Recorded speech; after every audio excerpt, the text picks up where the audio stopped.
Hello, everyone, and welcome back to part 2 of my interview with Liz Lambson. I already gave an introduction, and we just spent 2.5 really good hours with Liz. If you have not watched the first part yet, please pause, go back to the first. But Liz Lambson's story is amazing. For those who follow the arts in Utah and in Salt Lake City, Liz is a bassist. Yeah. Is that the way to pronounce it? She has performed with the Mormon Tabernacle Choir and the choir at Temple Square. She performs with Ballet West Orchestra, yeah. And but she's also a painter, and she painted Martin Luther King, a beautiful painting of Martin Luther King Jr. for the Black Lives Matter exhibit here in Salt Lake City. It's shown at the Capitol, right? Well, actually, that one's at my house. But are you thinking of the Black Lives Matter mural at City Hall? Oh, that's separate. Yes, that's a little different. Okay. But yeah, I do some art there. I also painted a mural for the Black Student Union at Salt Lake Community College. So if you go to the Multicultural Center at the not the campus, the Redwood campus, is that what you call it?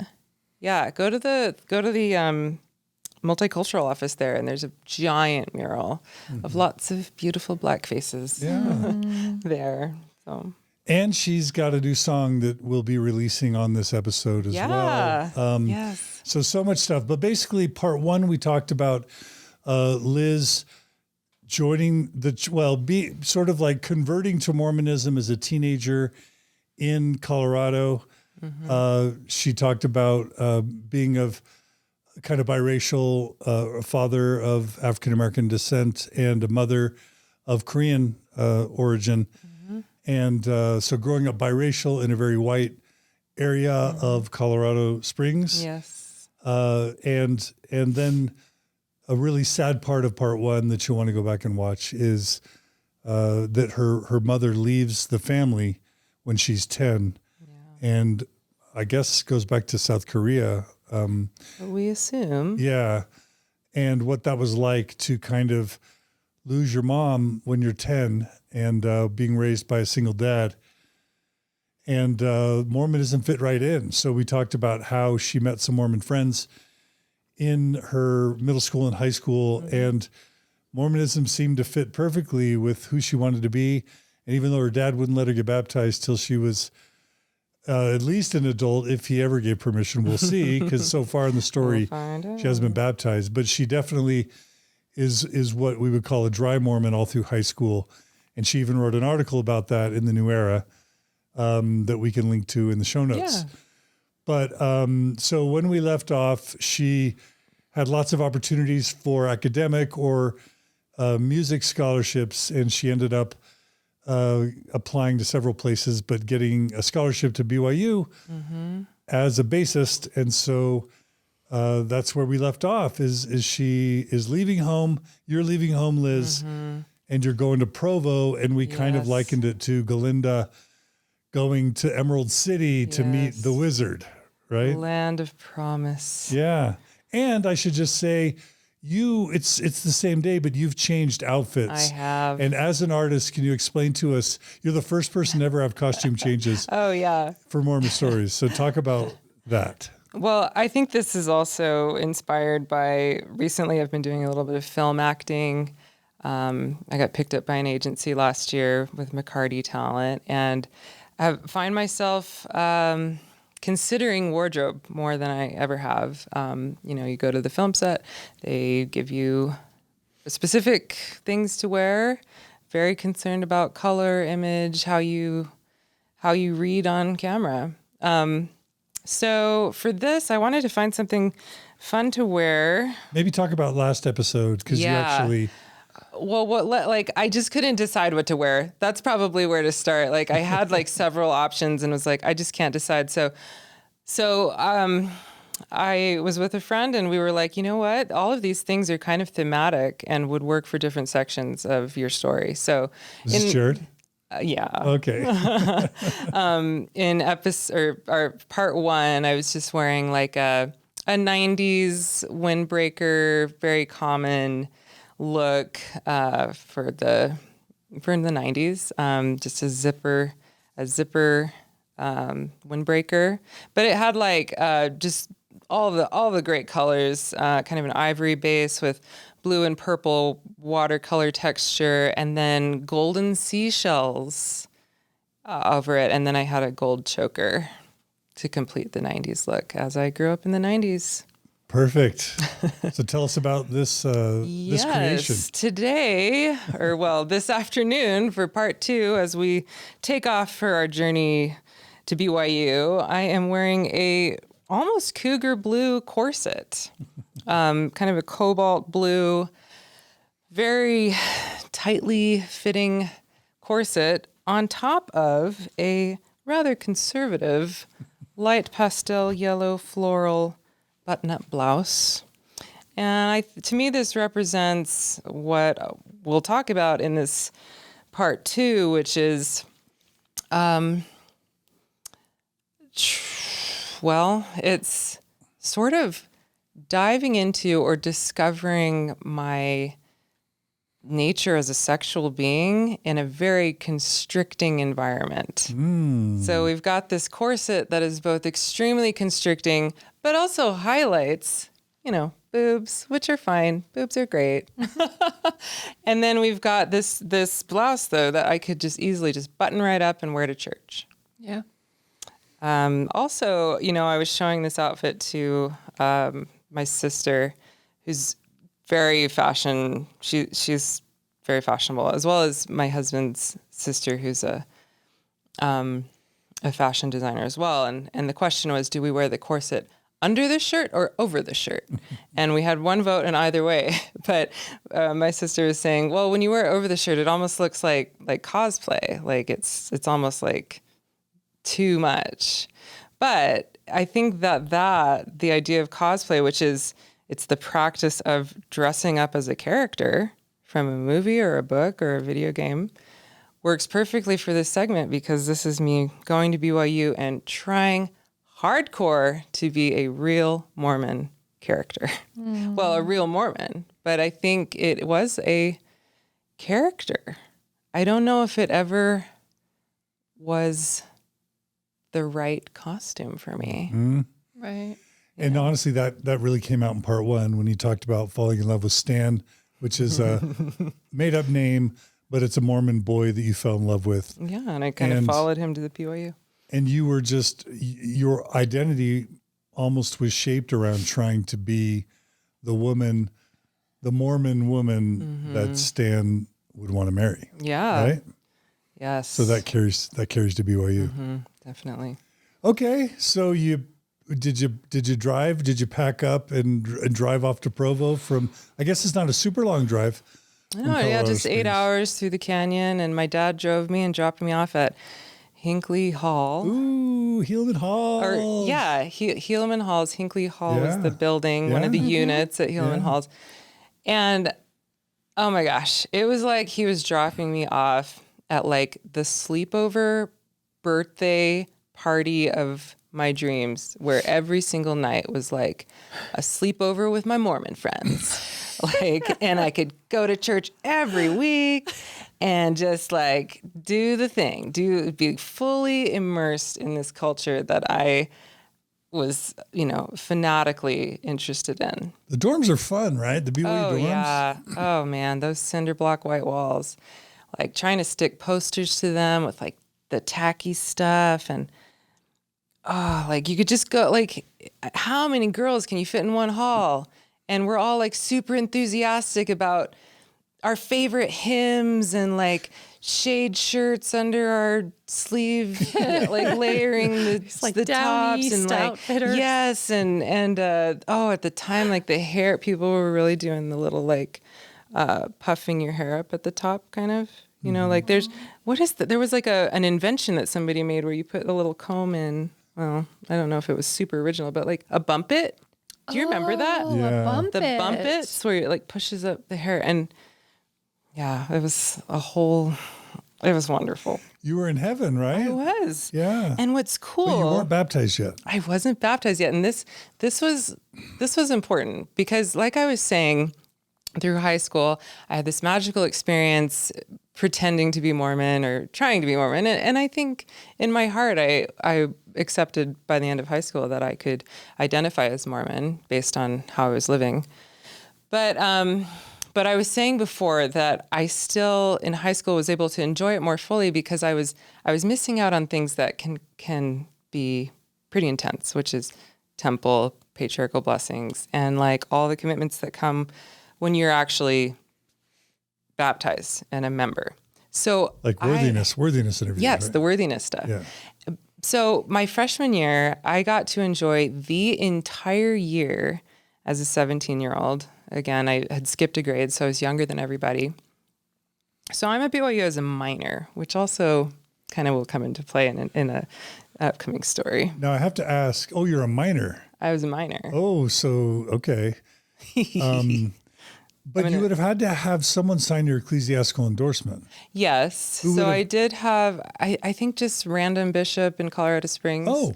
Whatever ward I was like in the boundaries for. Okay. I think did that. Got it. I mean, I'm trying to remember the differences between when you're applying as a non-member, as a member, but. I think you still had to sign the honor code. Yeah, I'm pretty sure I did that with whichever bishop was in my area. He's looking at shops. He's like, your baptism. Well, and I was such a shoo-in for BYU. Like a young woman of color, they need to spice up the percentages. I mean, that diversity alone, I think would have gotten me in. But then I was graduated in the top 10 in my class. Had a super high GPA. So I got both music scholarship. Yeah, and then I had the music. So I got both an academic scholarship and a music scholarship. I was just like golden child, and I felt it. Like, and I knew like I was someone special at BYU. I knew I was a little bit different, and I've always thrived on that. I mean, you can see by what I'm wearing. Like I do like to be different, and that sometimes that works in my favor, and sometimes it works against me.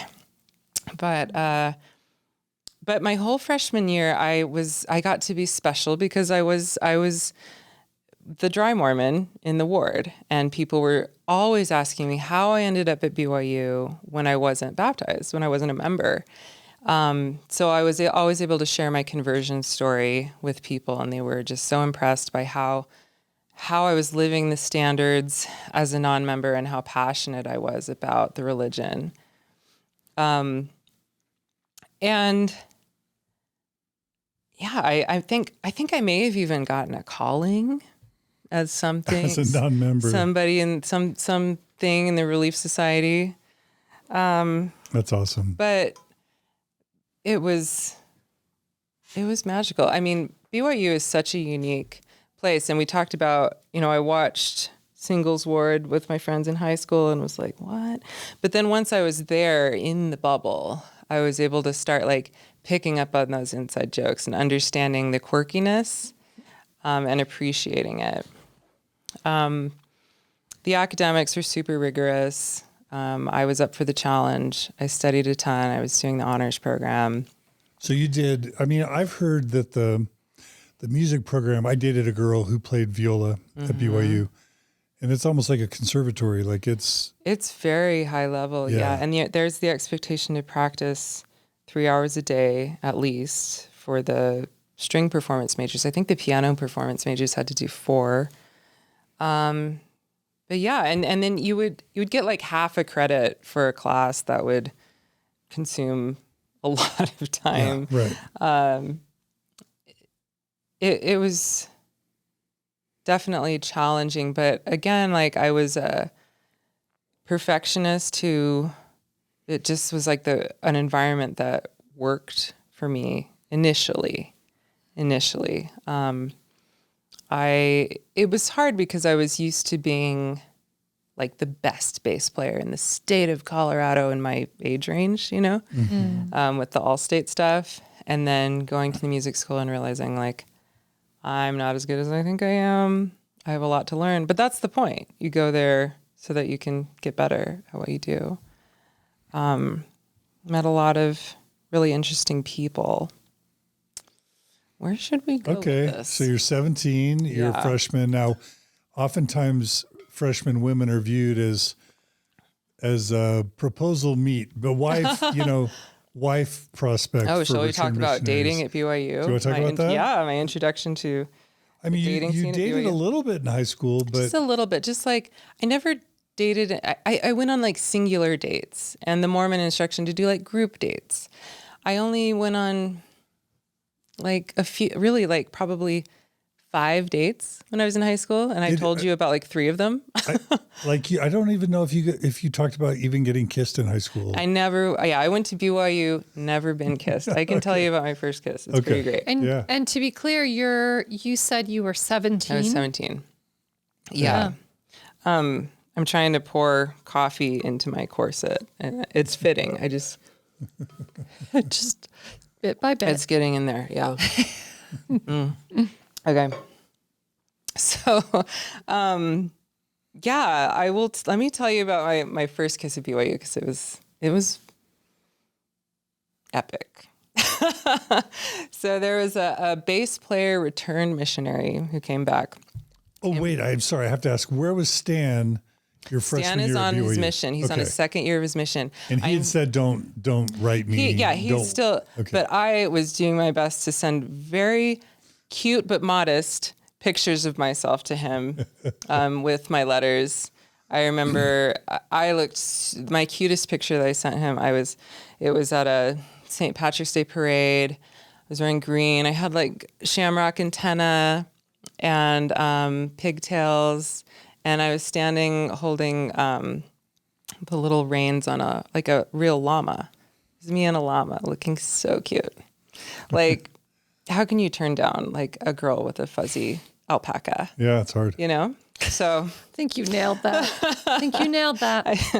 So yeah, I was sending him cute pictures of myself and long letters and telling him I was at BYU now, and he would write back, and I would wait.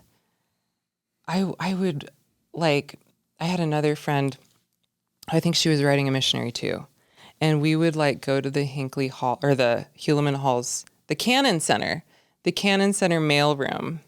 And we'd go there together, like shaking with anticipation. Like, is there going to be a letter in our mailbox today? And the days that a letter arrived from the missionary, we were over the moon. Read the letter 10 times, put it under your pillow, cherish it, write back. The pen pal thing, I miss that. Handwritten letters. It's a rarity now, but at the time, it was still what you did. It wasn't emailing. Missionaries didn't have email or social media, so we would do the old-fashioned letter writing, and it was very romantic. Okay. So, I was still in my mind saving myself for Stan, but finding that people were interested in me. A few people were interested in me, but a few. Like I did notice that I was not going on as many dates as the white girls, basically. The white girls, right? Yeah. We'll just say it. Yeah, like it's so true. Because there's like especially when the return missionaries are RMs. Well, can I say RM? Mm-hmm. Well, people know what I'm saying. When the RMs come back, they have a vision of what the next step is. They know what they're looking for, and if you don't match the vision, it can be a little jarring. But there was this bass player who came back from his mission, and we had a theory class together, and he sat next to me. And I was like, oh, I play the bass too. So we had this in common, and that has always worked in my favor, being a bassist. It's kind of cool. And so he was like, oh man, there's like this cute girl who's a bass player too. And he asked me on a date, and we went to his apartment, and we watched The Three Amigos. And and then when not romantic, but he was walking me back to the dorm, and so he's like 21, he was older. I was just like, oh, I'm getting attention from this older guy. And we passed by one of the buildings that had the pools in it. And so it's nighttime, it's dark, and there's the Richards building, the RB? No? Maybe, probably, wherever the pools are. Okay. And so there was a vent on the side of that building where the steam from the pool was coming out. And it was a really cold night, and so it created this cloud, like this white puffy cloud. It was like, and we were like, shall we go into the cloud? So we walk up the little stairs into the cloud, and it was really like when you're on an airplane and you're flying through the clouds, and like that's all you see is the cloud around you. And I mean, it was beautiful.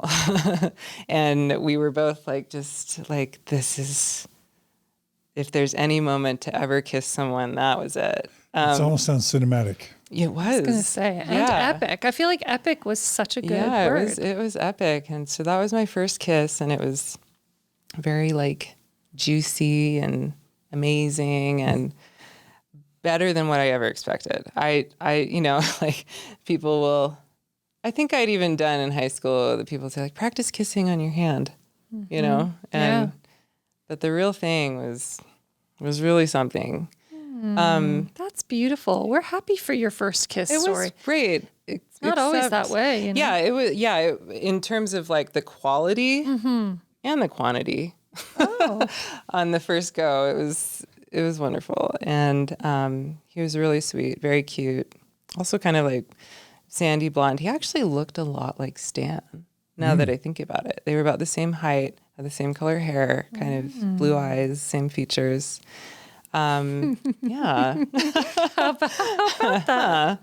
And then he took me to like one of those natural hot springs the next day with another friend, and lots more kissing, and it was wonderful. But then like within a few days, he like super cooled off to me. Like I remember going to a BYU devotional with him. He'd go to the devotional, and I was sitting next to him, and I like asked if I could hold his hand, and I did, but it was just like limp, you know? And he was just suddenly so not, I was like, what happened? And I learned this term at BYU called NCMO, non-committal makeout. So here I was, this was my very first kiss. And to me, that meant like, we're going steady. You're an item. You don't kiss, Mormons don't kiss each other unless they're like serious, or so I thought. But at BYU, this was not the case. And I learned that this NCMO phenomenon was a thing, that just because a boy at BYU kissed you didn't mean he wanted to marry you. Or even date you seriously. Yeah. Right? I felt so like taken advantage of and upset because, again, it was my very first kiss and it meant nothing to him while it meant the world to me. I'd never done that with anybody. But it just occurred to me just recently that like this dude got back from his mission and he was in that mindset to find a wife. That's what you do. I mean, they're 21, but you know, they've gotten the Melchizedek priesthood, they've done their mission, they've been endowed. The next step is to get married. And like, I think he probably just realized, like, not only is this girl a freshman, she's 17. Like, I wasn't even an adult. I was still a minor, and I was not marriage material. So looking back, it totally makes sense that he would like realize, like, this is not wise. This is not smart. That was just kind of an impulsive thing to do. And he quickly moved on. And I was heartbroken, I guess. Lightly heartbroken. But in the meantime, I also there were two other guys that I kind of was crushing on who lived in Helaman Halls. And I would later find out, or both of them would come out as gay in the future. But I didn't know that at the time. So I went on dates with both of these guys. I don't remember how they came about. They were just really casual. One was like an 80s themed dance. One was another dance at the Cannon Center, and really fun. And these two friends I'd become very close with and kind of hear their stories as after they went on their missions and came back. we learned a lot more about each other. But that was a time when I was sort of forming really close friendships with people who would influence my worldview in the future. So, would you have learned in high school what the church's stance was on LGBT, on being gay or lesbian or bisexual, and would you have had sort of bought into that when you were dating or befriending these gay BYU students? Yeah, I mean, and I was so, at the time, just really oblivious. Like, so it's like I knew about those doctrines, but I didn't, it's like at the time, I did know people who were gay, but I didn't know that I knew people who were gay. You know what I mean? Because none of them were out. They were young, and it was a time, especially at BYU, when it was not safe to be gay in any way. What year were you a freshman? 2003. Okay. 2003.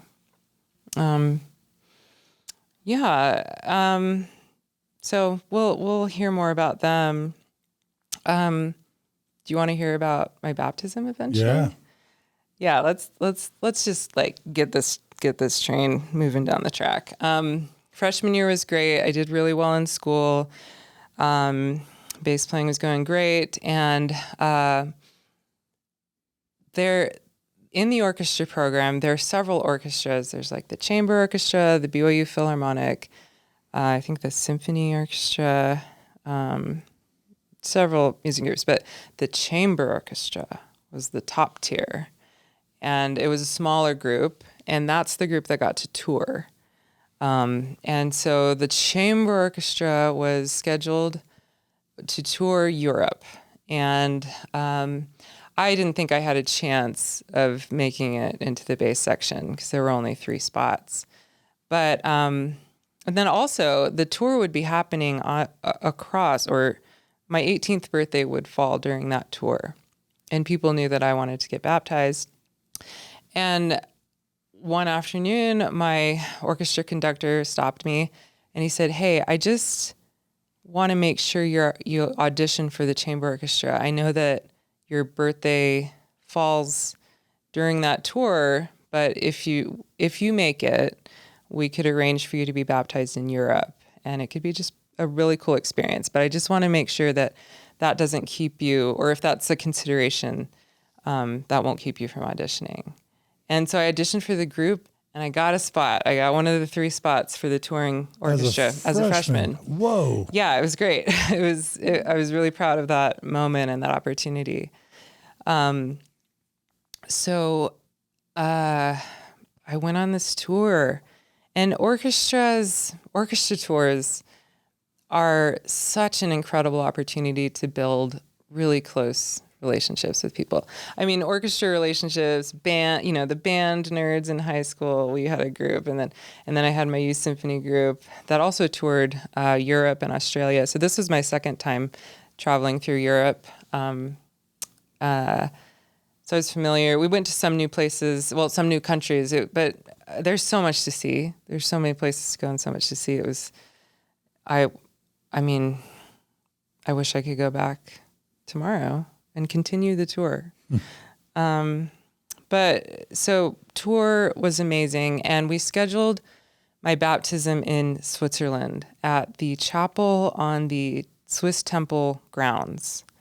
So like there. At the Swiss Temple, there's a little chapel right next to it with a baptismal font in it.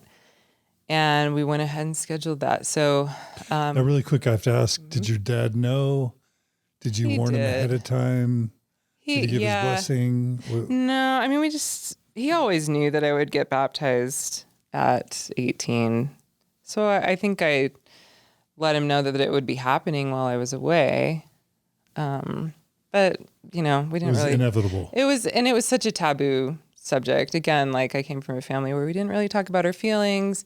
Conversations were very surface level. I probably slipped it into a very short, casual conversation that it would be happening, that I was going to do it. And he probably was like, okay. Like, no big surprise. We all knew that was my plan all along. And we got to Switzerland and we stayed in the temple. You call it an albergo? The housing that they provide for travelers traveling to the temple, or you can stay in like kind of a church hostel. Does that sound familiar, or like a concept that you're familiar with? So we got to stay like in the church's little, not quite a hotel, maybe sort of a hostel, but sleeping quarters for visitors to the temple. And I woke up early the morning of my baptism, I couldn't believe it. I'd finally made it to my baptism day. And I had to take the missionary discussions at BYU, but during my freshman year to be eligible. It's like I still had to jump through the hoops. Like they still had to teach me the lessons so they could check those boxes. And I had a baptismal interview before I left for Europe. And then when we arrived in Switzerland, I had another baptismal interview when we arrived with the missionaries do that? With missionaries. And I thought, I'm so prepared for this. I'm so ready. Like, I have worked so hard to repent of all my sins leading up to this day. I am at peak level, personal perfection, cleanliness. I mean, I was so good. I was such a good girl. It's like I didn't even need to be baptized. I just needed to do the formality. And I just needed a record number. I wanted a record number and I wanted a membership. I wanted to be like a Mormon on paper, and I was ready. And I had asked two of the bass players to do the honors. So one of the bass players baptized me, and another of the bass players confirmed me. And I remember the one who confirmed me. I don't think he was quote unquote worthy to do it. Was he married? I think he was already married. And this is the weirdest thing. I was invited to his interview with his bishop. I don't know how this happened, but I was with him when they were interviewing him to see if he was worthy to confirm me.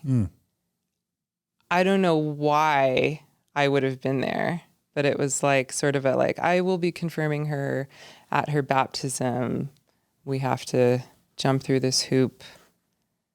But I remember noticing at the time that he wasn't wearing garments, but he was married, and that confused me. And he was kind of a rebel. And later down the road, I think he went inactive. But I was like, I always wondered, like, if he confirms me and he's not worthy, will I still get the Holy Ghost? Like, that's a genuine concern, for sure. But I still wanted him to do it. And I trusted that whether or not, if I had any doubts, it would be okay.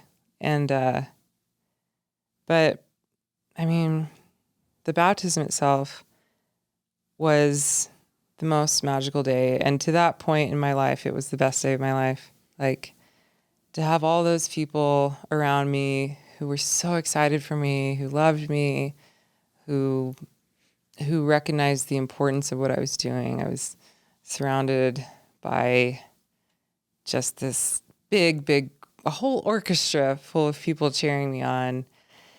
And, went in the warm water, did the deed, came out feeling like an angel. My orchestra conductor gave a talk. My former roommate, a violist, gave a talk. And I was confirmed. And it was awesome. One of the interesting things, part of the schedule of the day was that we'd do my baptism, and then people who were temple worthy could go in and do a temple session or baptisms. They arranged that. And even though I'd been baptized, I was yet again left out. So everyone... Wait, couldn't you do baptisms for the dead? No, you have to wait like a year. Oh. or something. You have to, at the time, it had been explained to me that you have to be a member for a year before you're eligible to go to the temple. Oh. I think that they made some exceptions, but I wasn't allowed to go right away. It's just, there's a time. It's kind of like, at least then it was like if you got married civilly, didn't you have to wait a year to go to the temple? It was very similar. Like it was the same kind of thing. Okay. So I didn't get to go, but I just sat outside the temple and I wrote in my journal and, I actually have a picture. I will cover up my friend's face. But there's me. That's you at your baptism. With my friend. Yeah, that's me and my friend at the baptism. I got to wear a really cool like 70s jumpsuit because they had like vintage stuff there. So it was a very classy 70s jumpsuit, which I appreciated as a lover of vintage things. So beautiful day. And following that, we went, the next stop on our tour was Italy. We went to Rome, and this is actually when I meet my future husband. We were in Rome, and our bus got lost, and the tour leaders got in touch with the mission president, and the man who would become my husband down the road was serving his mission in Rome and was the AP, or the assistant to the president at the time. So, the mission president sent him and his companion to get on the bus or find us and help us find our hotel. So, little did I know, my future husband steps on the bus and is like, "Hello, everyone." He's this big personality, I'm here to save the day, basically. And he helps find a hotel. And everyone, young girls, whether or not a young man is a missionary, they flirt, So the girls were like, well, I don't know if this was it was just a social thing, but everyone who was talking with those elders were like, you need to meet Liz. She just got baptized a couple days ago and she's got this great story. She's just such a great example of like a true convert and you should meet her. Did they ever call you golden? A golden Yes, convert? actually. Yeah. Yeah, I have heard that. So I, in the hotel lobby, I remember meeting the elders and chatting for a little bit. And that was that. I didn't know that this was someone that I would see again at all. So we'll come back to that. Come back to Sam. We'll come back to Sam. Okay. Yeah. And then after that tour, my dad picked me up from the airport. He drove out to Utah and he picked me up from the airport and he drove me down to Cedar City. I had gotten my first job, like real job, playing bass at the Utah Shakespeare Festival in the pit orchestra and in an onstage band for the musical Forever Plaid. So I was in 2 shows that summer. It was intense, lots of shows every week. But my dad drove me down there to get me settled in my first ever non-dorm apartment with roommates who were not BYU students, or arranged by the Shakespeare Festival. And on the drive down, my dad was like, "So I wanted to tell you something." And I was like, what's up? And he's like, "So, I got married." I was like, say that again? Like, come again? You got married? And I was like, well, when? When did you get married? And he was like, oh, we just did a little thing in October. He had been married almost my entire freshman year, and I didn't find out about it until the next summer. And like I didn't know how to feel about that, you know, when something that big happens in a close family member, right? Shouldn't you consider a parent one of your closest family members? And then to not be informed that he had gotten married just like blew my mind. And so I was processing that information and went to Cedar City, and it was a great summer, lots of music, a really great step for me as I was beginning to move towards professional playing. It's the first time I got paid that much to play the bass regularly. It was awesome. And then we were entering sophomore year, and Stan came back from his mission. Woo! Should we go into that a little bit? Sure.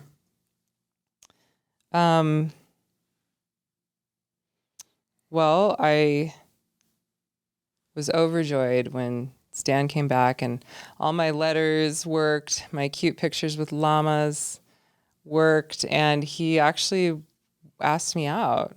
I don't even remember what our first date was, but things just like clicked, and we were a couple. And this was my first so he turned out to be my first boyfriend. Whoa. Yeah, I didn't expect that. Right. I had my first kiss and I'd went on a few dates, but Stan actually turned out to be my first boyfriend. Like it was a dream come true. Yeah. I couldn't believe it. But at the same time, I could, because I had envisioned it like so strongly. You know, there's like the manifestation of what you believe will happen when you have a vision that is so strong and so real, like you're confident that it will happen. So and I did everything I could to, you know, try to be appealing to him. And finally, we were dating. And I thought, so at this point I'm 18, and I was like, well, I'm baptized now, so, and we're dating, so we're ready to get married. We can this is it. This is what I've been working towards. And he was back from his mission, so he was also in that mindset of like getting married. And so we had only dated for a couple months, and we drove back to Colorado Springs together for the holidays. I think it was I think we went back it was either Thanksgiving or Christmas. I think it was Christmas time. And I went to his house and was observing, again, this beautiful practice of this big family having a family scripture study together. I just loved it. They were what I envisioned for my future. And Stan was sitting next to me, and he in cursive wrote my name on my back, but with his last name. Ooh. And I was like, what? Did that just happen? What? And he just kind of smiled at me, and we were just sitting around with his family, so we didn't talk. But then we went ice skating the next day or something, and he took me up to one of the jewelry stores at the Chapel Hills Mall with the ice skating rink. Whoa. And we looked at, just for fun, looked at rings, you know? And then he was saying things like, maybe I'll ask your dad, permission, you know? Wow. It's happening. Yeah, I thought this is, wow, it is happening. Yeah, that's what I thought. But he ended up not asking my dad. I think he was intimidated. And I think it was, okay, we got to rewind just a little bit, but it was while I was dating Stan that I had my first horrible interview with a bishop, my first terrible experience. And I had been raised, Well, I had been raised, to be like an honest, upstanding person, and also to be perfect. Like there was, in growing up, there was like corporal punishment if I did something that wasn't even wrong, but just slightly less than perfect. So I was under the impression that any kind of any minor sin needed to be confessed. That now that I'd been baptized, I could no longer sort out my sins with just me and God, but I needed a bishop to excuse my sins. There was now a third person in the picture. It wasn't just me being accountable to myself and God. There's somebody else now, who is my mediator. Is that a word that they would use to describe bishops? Like there's now another mediator, or kind of like Jesus. So there's like another Jesus figure to throw into the mix. And so I had worked so hard to like rid myself of the habit of masturbation. And then I did it once and I felt so guilty.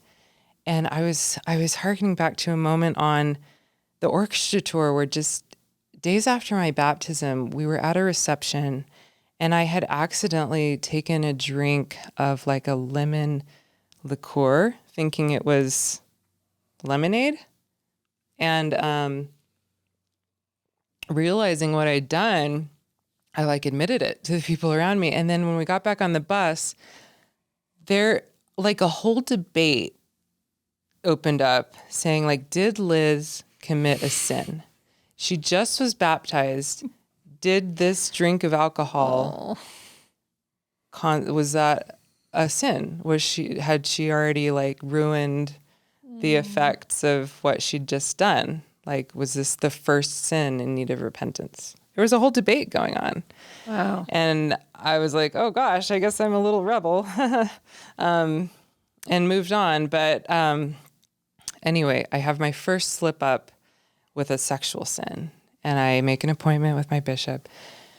And I went in, and he was an older guy from one of the rural towns outside of Provo who would come in to serve his calling. And I told him what I had done, and I was ready to like just go through the process, whatever I needed to do to just be, go through the repentance process. I was ready. But I had no idea what was about to be said to me. And he said that masturbation was the same. Masturbation is having sex with yourself, which is the same severity as adultery, as if you were having sex with another person. It wasn't your spouse. Right. Yeah. I did not realize the severity of my sin. And he said, and adultery is second to murder. And he, at this point I had a temple recommend, even though it hadn't been a year. I got one in Cedar City. I also skipped out that I also got my patriarchal blessing when I was in Cedar City. I kind of fast tracked those things. So, here I am sitting with this bishop. He's telling me that I've pretty much committed adultery. He's labeled me an adulteress. A sin next to murder. Yes. And he asks for my temple recommend, and he took it away. And he instructed me to not take the sacrament for a while, and gave me some tips, like about how to behave in the shower. And I don't think he realized that, like, the shower is a pretty common place for guys to do that, but not necessarily girls. So he's like lecturing me about showering and laptops and good grief. And then he prescribed me to read The Miracle of Forgiveness, which I think has a bit in it about like if you masturbate, that might make you gay. Does that sound like rings a bell? Like if you do this, it might turn you into a gay person. Yeah. So he hands that to me. And I was overwhelmed, just overwhelmed and devastated. Like I had worked so hard to change my life so that I'd be eligible to be baptized. And all of a sudden I ruined everything, because he had also said something like, when you when you repeat a sin that you've done before, it's as if you never repented at all. So it was like all the sins that I had committed prior to my baptism, all of it was like back. It's like I just felt like a horrible person and like I'd ruined everything. It undid the cleansing of Yeah. your baptism. Yes. Everything. And I couldn't even take the sacrament. And that's what's supposed to be like your baptism over again, like every week, right? So like I wasn't even worthy to be baptized by the sacrament the following Sunday. Like all of it was like taken away from me so fast. And I left that appointment just devastated. And I was so upset. I began sobbing and I collapsed in the grass on a hillside, south side of campus. There's a steep hill. Everything's always so beautifully manicured. So I just like fell to the ground in this soft grass and just wept, like just dripping tears into the grass, watering the grass with my tears. And it was just crumpled on the ground. And someone passed by, like a young male student, and he thought I'd been injured or like assaulted or something. And he came to see if I was okay, if I was hurt. And I said I was okay. And I sat up and kind of wiped my face off and said I was okay. And I got up and I walked home. But fast forwarding to when Stan took me to look at rings, I had to admit to him at this time that I wasn't temple worthy. I hadn't gotten my temple recommend back. So I couldn't I couldn't do a temple marriage with him yet. Not yet, but I'll get there. I'll get it back. I promise.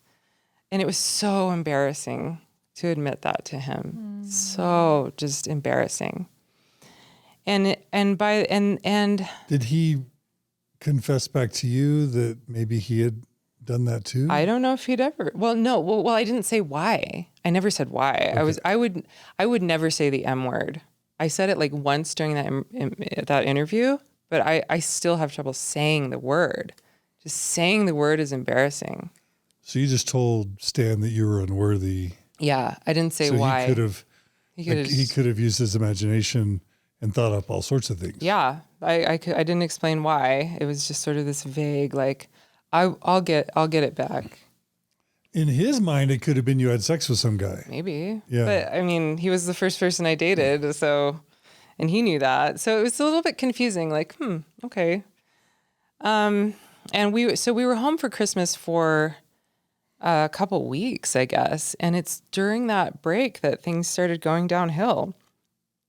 And I remember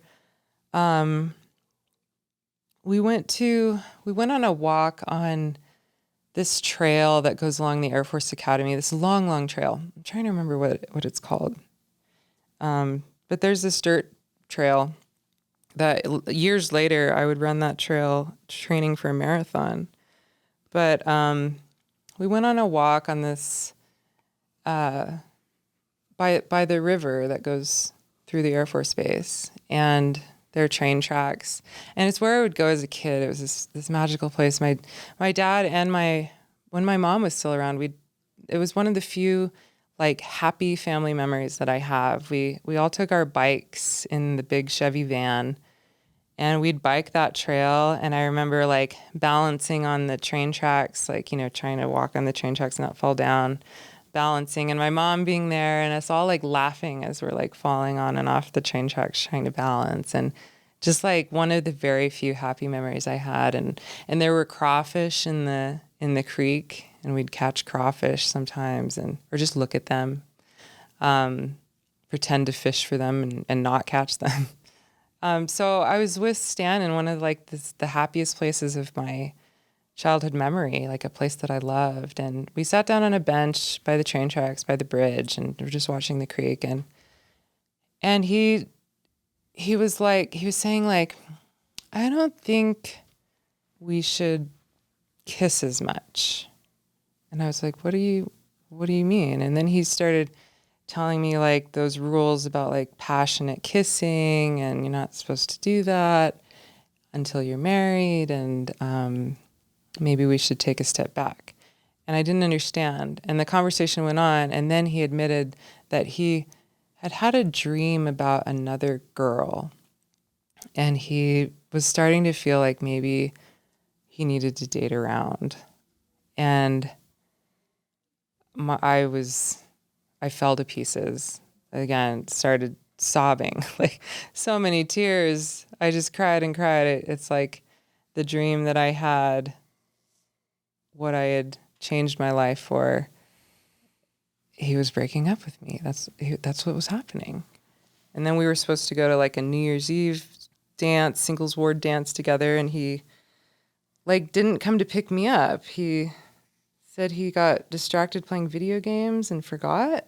And he didn't pick me up for the dance. I just sat by the door waiting, and then I called, and his mom was like, answered the phone and was like, oh, he's downstairs. I'll go get him. And he was just playing a game. I mean, two things that come into my mind would be either he was bothered by your admission of unworthiness in some way. Yeah. Or racial stuff. Yeah. Can I? Oh, well, I mean, and I don't mean to inject that. I don't know. But so here's the thing. Like, his parents for Christmas gave him a book that I'm assuming was from like Desert Book or something, but it was about like choosing the right spouse. So they knew that we were dating, and they're giving him a book about choosing the right person. And like, why would you give that to someone if they were already dating the right person? You know? And something that our never Mormon listeners or viewers won't know is that to this day, in 2023, it's still part of modern Mormon curriculum that interracial marriage is discouraged. And so definitely back then, and I'm guessing, I would be willing to bet $100 that this book would mention what we already discussed about, which is that it's best to marry within your own race, honestly. Possibly. I have no idea what was in the book. Yeah. But he got it for Christmas, and maybe he looked at that before this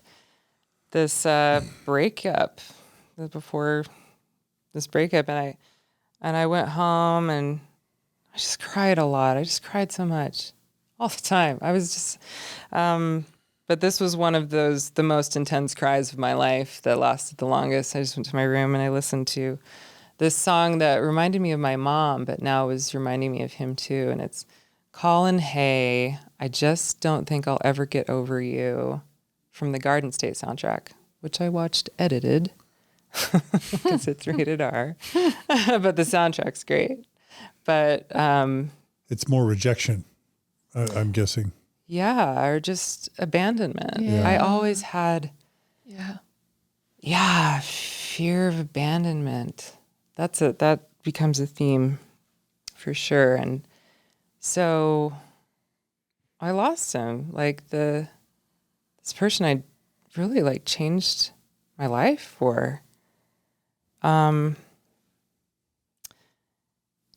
it was devastating. Around the same time, I think I managed to eke through the repentance process with that same bishop, got back in good standing, was able to go do baptisms with my friends, was feeling like things were coming back together, and I really loved the temple. I loved going. It was just like a haven, again, that sanctuary. And as I was healing from that breakup, it was a lovely place to go and to feel loved and to feel the Spirit and to feel clean. And so I was back in a good place. Now, is that just baptisms for the dead or endowment? Just baptisms for the dead. Okay. Yeah. Because I was not planning to go on a mission or... and then I stayed, let's see. Yeah, the summer between my sophomore and junior year, I stayed on campus. I signed up for spring and summer classes because, again, I had mentioned to you that once I left home, I did not have any plans of going back, especially now that my dad was remarried.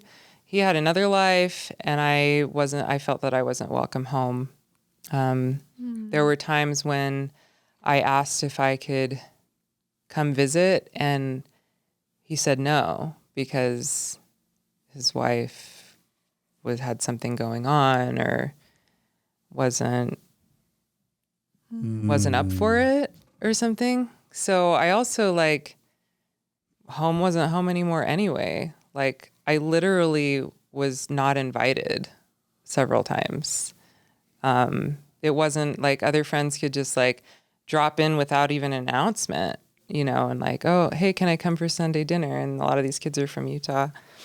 Or, and all of a sudden it's like this other woman, it was her house now.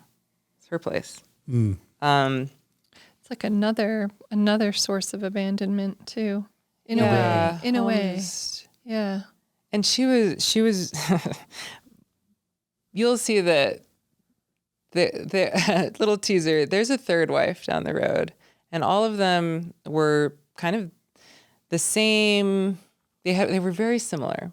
They were all, when he married them, the same age as my mom when she left. Oh. Like it's like he was definitely looking for something specific. But so they were very young, like mid-30s.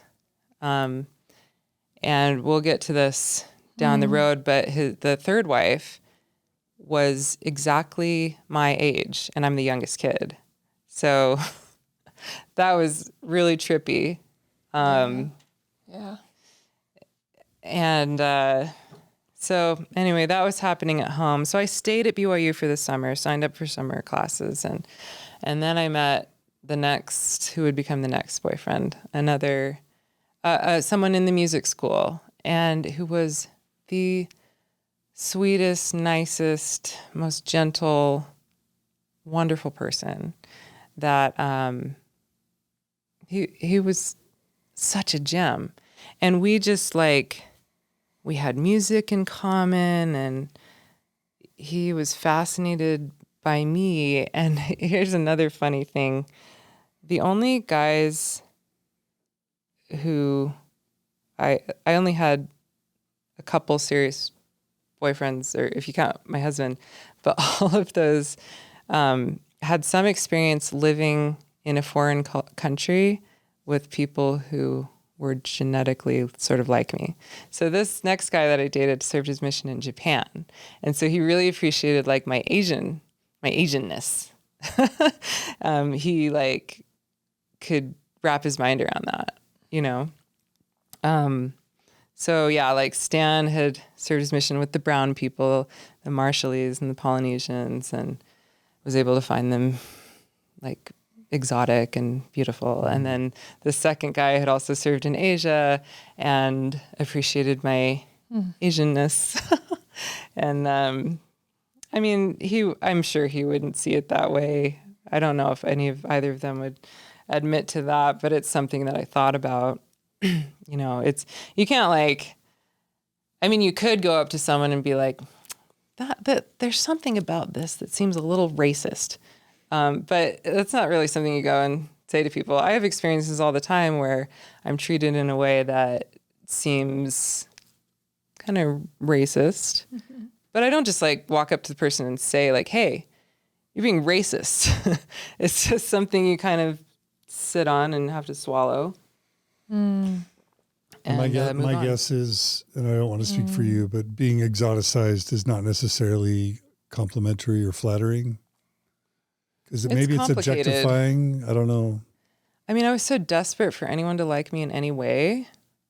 I don't know if I even thought about that as a bad thing. Because I do think this now, that it's really important to recognize people's cultural backgrounds. Whitewashing or pretending that everyone is like you, I think is non-productive. So I think it is important to recognize, acknowledge, and express interest in people's cultural backgrounds.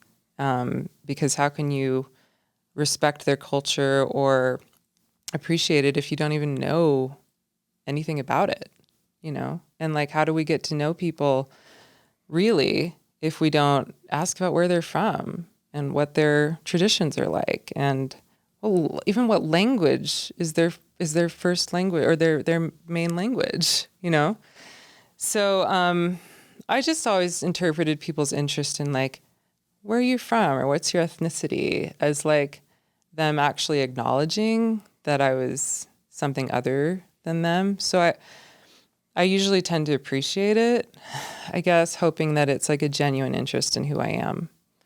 But at the same time, like I have definitely been tokenized or stereotyped because of what I look like. So there's that too. But going back to this other musician, things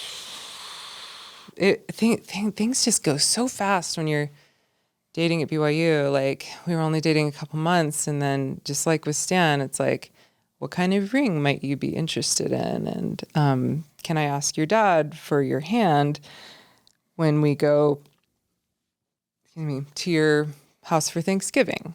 Holidays came around again, so he was going to come to Colorado Springs with me. But our whole relationship was going up in flames because we were more intimate than we should have been. So, like, it's like, here we go again.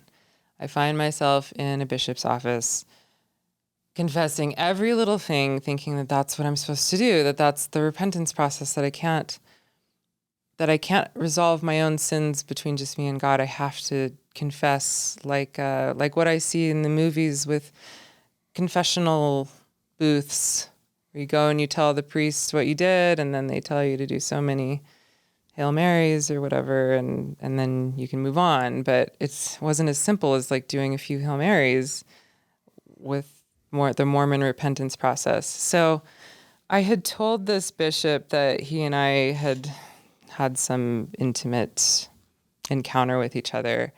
And he told me, like, if you ever get close to this happening again, I want you to call me. I don't care if it's day or night. I don't care if it's the middle of the night. You call me so that I can talk you out of this. It's almost like, it's almost like I was saying that I was about to jump off a cliff. Like, if you find yourself near the edge, don't do it. You call me and I will talk you out of it. And I took him seriously. Well, if you believe that it's next to murder in severity, and I'm sure that bishop did, then it's pretty much close to someone threatening suicide, right?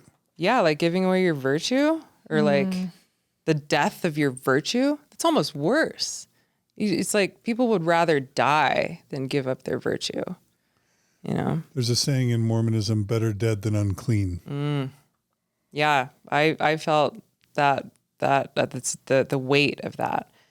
So then there was it was this great night that I had with him, because we went to the Mormon Tabernacle Choir Christmas dinner. I was very active with the orchestra at Temple Square, and the Christmas dinner at the Grand America was the fanciest event. I can imagine. It's big time. Yeah. And so festive. Such a festive event. Beautiful. And the Grand America is the nicest hotel in Utah, I think. So and the prophet was there. Yeah. The prophets would come to the dinner. Yeah. It's like I would be in the room with the prophet. And would it be Gordon B. Hinckley at the time, or Thomas I remember S. going with Monson there. Okay. I remember Monson. So I'm not sure what year this was, but I do remember, though, playing in an orchestra concert with Gordon B. Hinckley just like feet away from me, and then going and telling my bass professor, like, I think my music career has reached its peak. Like, I just played for the prophet. Is there anything else I can do in my life that would match that in terms of musical performance? And he's like rolling his eyes a little bit, but I truly felt that, not recognizing that, like, Gordon B. Hinckley maybe wasn't really into it. I don't know. But I felt like that was like, I just played.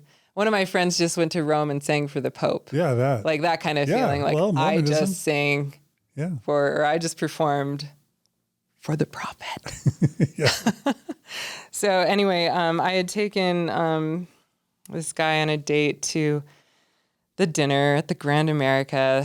I wore my grandmother's green satin floral dress from the 1940s.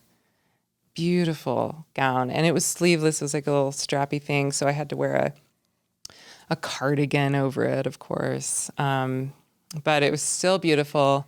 I got this like glittering teal cardigan that I could tie in a bow. And it was just like it was a great night, a great event. And we came back and we were just so in love with each other. And things got a little intense, and my bishop's voice was in my mind. It was probably like 2 or 3 a.m. And I actually called him in the middle of the night to have him talk me off the cliff, talk me back. Like while your boyfriend's in the other room? Oh, no, we were like, I think we were in my car. He was with you? Yeah. Yeah. Oh, He's just waiting there. And I'm like, I got to make a call. So you're getting all hot. You're like, 1 second. I got to make a Things call. are getting steamy. You're in the car. Yeah. You're like, hold on, boyfriend. Yeah. So I get out of the car and I'm like leaning against the car, like calling at 2 or 3 a.m. And his wife answers the phone, the bishop's wife. And she's like, who is this? And I'm like, it's Liz. And your husband told me to call him like anytime, and I just need to talk to him. And so he gets on the phone. He's like, hello, waking up in the middle of the night. Who is this? Aww. It's Liz. And he told me to call you if I was in trouble. And so he's like, what's going on? Tell me what's happening. And he's like, okay, you just need to go inside your house. You need to go home. Like, stop what you're doing. Go home. Just go home, And then he's like, we need to talk. You need to come to my house. So what? Yeah, this was very serious. So I had to go to his house, like either the next day or that weekend. No, I think it was the weekend. So it's probably like the next day. Like the bishop has me go to his house, sitting in his house, me, a young woman, 19, just alone with him. His wife was probably somewhere. And then he's just asking me all about every little detail of where I was touched and what I did, where I touched him and what all the little juicy details. And I'm just like so mortified and trying to explain what happened. And he's like, well, was there like intercourse? And I'm like, no, it didn't get that far. And he's like, if this kind of behavior keeps up, we might have to, what's the next level of severity of, There's disfellowshipment and then excommunication. Yeah, or he was just talking about some like next level, like a disciplinary council, yeah, or something. It was really scary. Kicked out of BYU. Yeah, super scary. But then I started noticing something kind of twisted, which is that my boyfriend also met with his bishop. And there were like no consequences, like nothing, like, and I was like, my life was being like blown up and I was like feeling like an adulteress and a whore and just feeling like the worst person. And I was like, what is this like double standard? Like, do these guys just get to like masturbate in the shower every day and then have somebody like shrug it off? But then like when the girls do anything, it's like we're sluts, like we've completely like ruined ourselves. It was twisted. And I've heard that a lot of Mormon stories. Like a girl dates a BYU athlete. He gets to keep playing as a BYU athlete and the girl gets kicked out of BYU. This crazy double standard. Yeah. Or a couple has an affair. They're married. They have an affair. She gets excommunicated and he has no discipline. It's really weird. It's hard to believe that that's even possible. Yeah, it's a thing. Yeah. Totally. Yeah. So it's like all this was happening. I was being put on a little train cart on its way to hell. At the same time, my boyfriend at the time was like, I want to propose. And like it was so mentally jarring. I was like, how can you envision us getting married in the temple when everything that you're doing with me is making me untemple worthy? like the paradox, the grinding in my head of these contrary things. Like on one hand, my bishop's telling me I'm going to go to hell if I don't change. And on the other hand, my boyfriend's telling me he wants to get married in the temple, like in a couple months. And I was like, this is like not computing. And the anxiety that was building up in me, just trying to process this, was impossibly confusing, and to the point that it was making me like physically and mentally ill. So I remember being at the Cougar Eat at the Wilkinson Center, eating like a salad with him, and he brought it up again, like, so like, when do you think I could propose?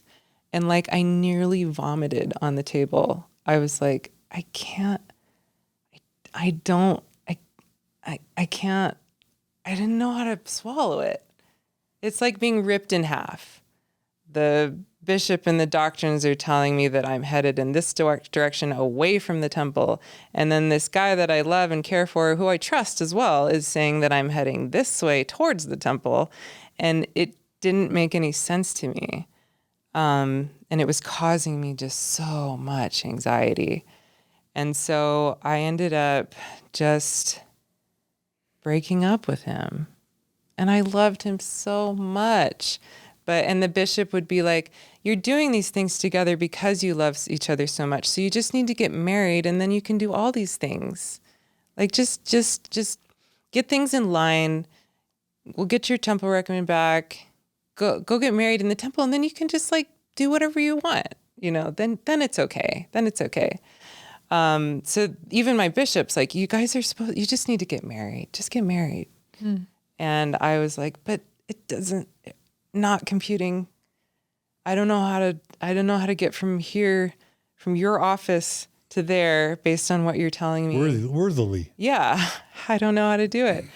And just the anxiety, I couldn't take it anymore. And I mean, I didn't want to break up. I just told him that I wasn't ready to get married. And I was 19. I still had I was like, I still have a couple years of school. And I just don't think I'm ready. And he was heartbroken, and we both cried together. But you feel like you loved him? Oh, yeah. Of course I did. He was so sweet. Just the sweetest person. And like, I look back on that, and it's like, man, if we could have removed all the purity culture and the sexual shame and all this like kind of slut shaming business, like that relationship and my first kind of really intimate experiences with someone could have been beautiful. Like I could have just and healthy. Yeah. Because everything was so sweet and like done from a place of love. Like we were gentle with each other and cared for each other. And it was so like pure, I would say. If I could remove it from the context of where I was and what it meant within the bounds of the religion. Yeah. Like it really could have been a wonderful thing. It seems like too often the Mormon church traumatizes early sexual experiences that scars people sometimes for the rest of their lives. Absolutely. Yeah. Yeah. So, then following that breakup, things got pretty dark because I felt unredeemable. Again, I lost someone that I loved because I was a bad person or wasn't good enough or something. And I started, I mean, I began to get into the deepest depression, or the deepest depression I'd experienced up until that point. And I started like self-harming. And anytime I did something bad, like masturbating or doing something, I began like can I say this on the podcast? Yeah, we'll just maybe give people a trigger warning and say we're going to talk about self-harm. And if you need to practice self-care or manage who's viewing or listening, do so. But yeah, this is important. So please. I mean, I just started this sort of self-harming practice, and like with small little cuts, but it started turning into like what became tally marks on my wrist. Like the more things I did wrong, I was just sort of like trying to psych myself up to like get used to the feeling of what it would be like to take my life. I just needed to work up to it, like work up to like the pain tolerance, I guess. So, like the whatever repentance processes I was being guided through with my bishops were just not resolving my guilt. And I wasn't getting better. If anything, I was just getting worse and more convinced that I was a terrible person. And I was so sad. I remember when I broke up with this boyfriend, as that was falling apart, I remember I was working at the BYU instrument office at the time, working on stringed instruments. And I sat in the back room, just the storage room with shelves and shelves of violins and viola cases and clarinets, and just sitting on the floor, like crying, lots of crying, so much crying. And, but I had this vision. I'm an artist and I have visions. That's another thing that I love about Joseph Smith, and I identify with him so strongly. Like I like him, consider myself a visionary. I have visions that seem so real to me. And I had a vision while I was sitting there, and I saw the children that I would have had with this guy standing in front of me, and they were saying goodbye to me because I would never have them. And it was heartbreaking. And there was a girl, an older girl, and then a younger boy. And those were the spirit children that I was going to have with him. And they went away. It was so sad. So I just thought, like, life is over. I was so bummed out. But then, interestingly enough, I would have these periods when I was like super, super high and happy, and like everything is great. And I'd be like, or I'd have these periods, and I'd go to my therapist. I was seeing a therapist at the Wilkinson Center who became like kind of a father figure to me, and I'm still in touch with him. Send him my Christmas card. I would seek his counsel for many, many years, even after BYU. But I would go to him and be like, I'm cured. I feel great. Things are going great. And he'd be like, okay, cool. And then I'd come back like a while later and be like super down in the dumps. And I mean, I think for a lot of people, their psychiatric ailments begin to present themselves around that age, around 19, 20, 21. Yeah. And I was beginning to experience my first manic episodes. And I had a really powerful one that lasted for several months, where I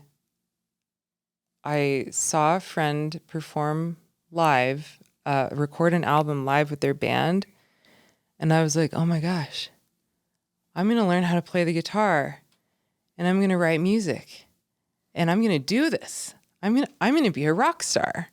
And I started learning to play the guitar, and I wouldn't go anywhere without it. I practiced. I still practiced my bass. I still tried to keep up with my schooling, but I wasn't doing very well.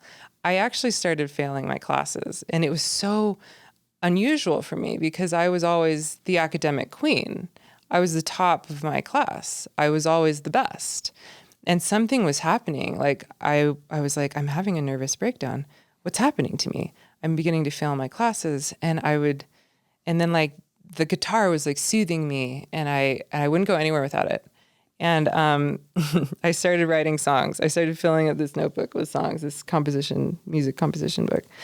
And within 6 months, I had a book full of songs. I picked out 10, and I was like, I'm recording my first album. And a friend, he liked my music. He was in the media music program at BYU, and he's like, I'll record it for you.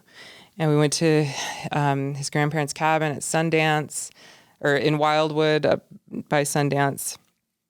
And over the course of several weeks, recorded my first album of original music. And all of that came together in just a few months. And like the level of energy that I was putting into it was something I'd never experienced before to that extreme. And it was really exciting. At the same time, I was failing my classes and was self-harming a lot, and it was just kind of like getting out there, like just feeling like I was losing grips with things. And at the time, I went on another international orchestra tour, this time to the UK, to Scotland and England. And it was during this guitar period, and I snuck my guitar on the plane, and my conductor was like upset with me. Like, my music professors were like, Liz, stay focused. You're a string bass performance major. Just stay focused. Like, this songwriting guitar stuff, like, it's not really, that's not your degree. That's not where you're here, So like taking my guitar on this orchestra tour was like this like rebellious thing, I guess. And he like really frowned upon the fact that I took it, but I would play everywhere I went, and I was playing my songs for our homestay families. And I wrote a song about England called To England. This whole album is on streaming platforms. It's called Liz Rhodes, Red and Yellow. And this was my breakup album. There are a lot of songs about this boyfriend, and there's a song about England. And as you'll see from seeing me play on this program, I'm really like not the best singer.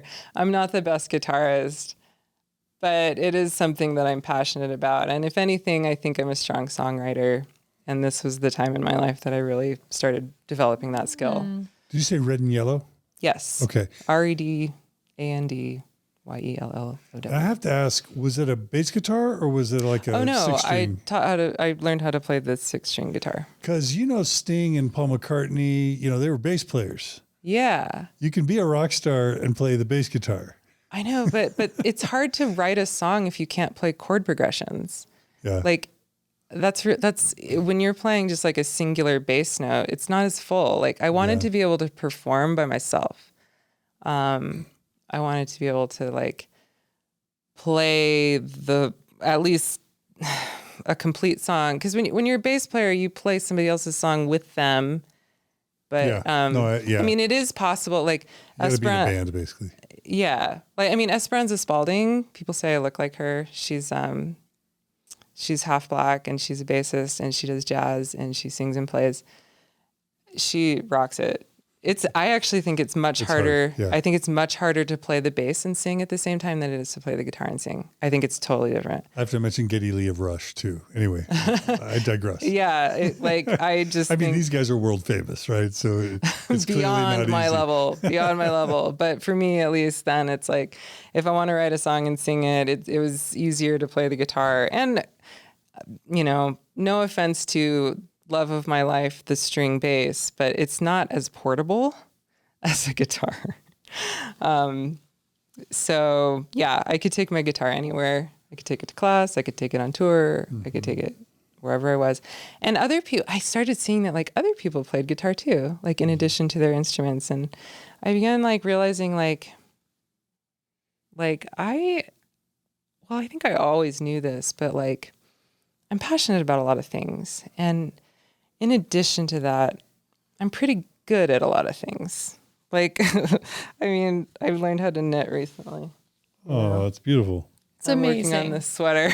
It's an amazing sweater. So I learned, like, and there are people who like do this kind of thing and are like, I am a knitter. That is my identity. Right. I knit. And like, but I'm like, well, I knit, but I also enjoy doing so many things. Mm-hmm. But was part of your point that maybe that wanting to become a rock star and writing an album was part of maybe a manic episode? Oh yeah. Is that kind of yes. So as I went through these sort of like phases with my therapist where I'd be like, I'm so happy, everything's great, life is good, I don't need to see you anymore. This has been great. Thanks for your help. Bye.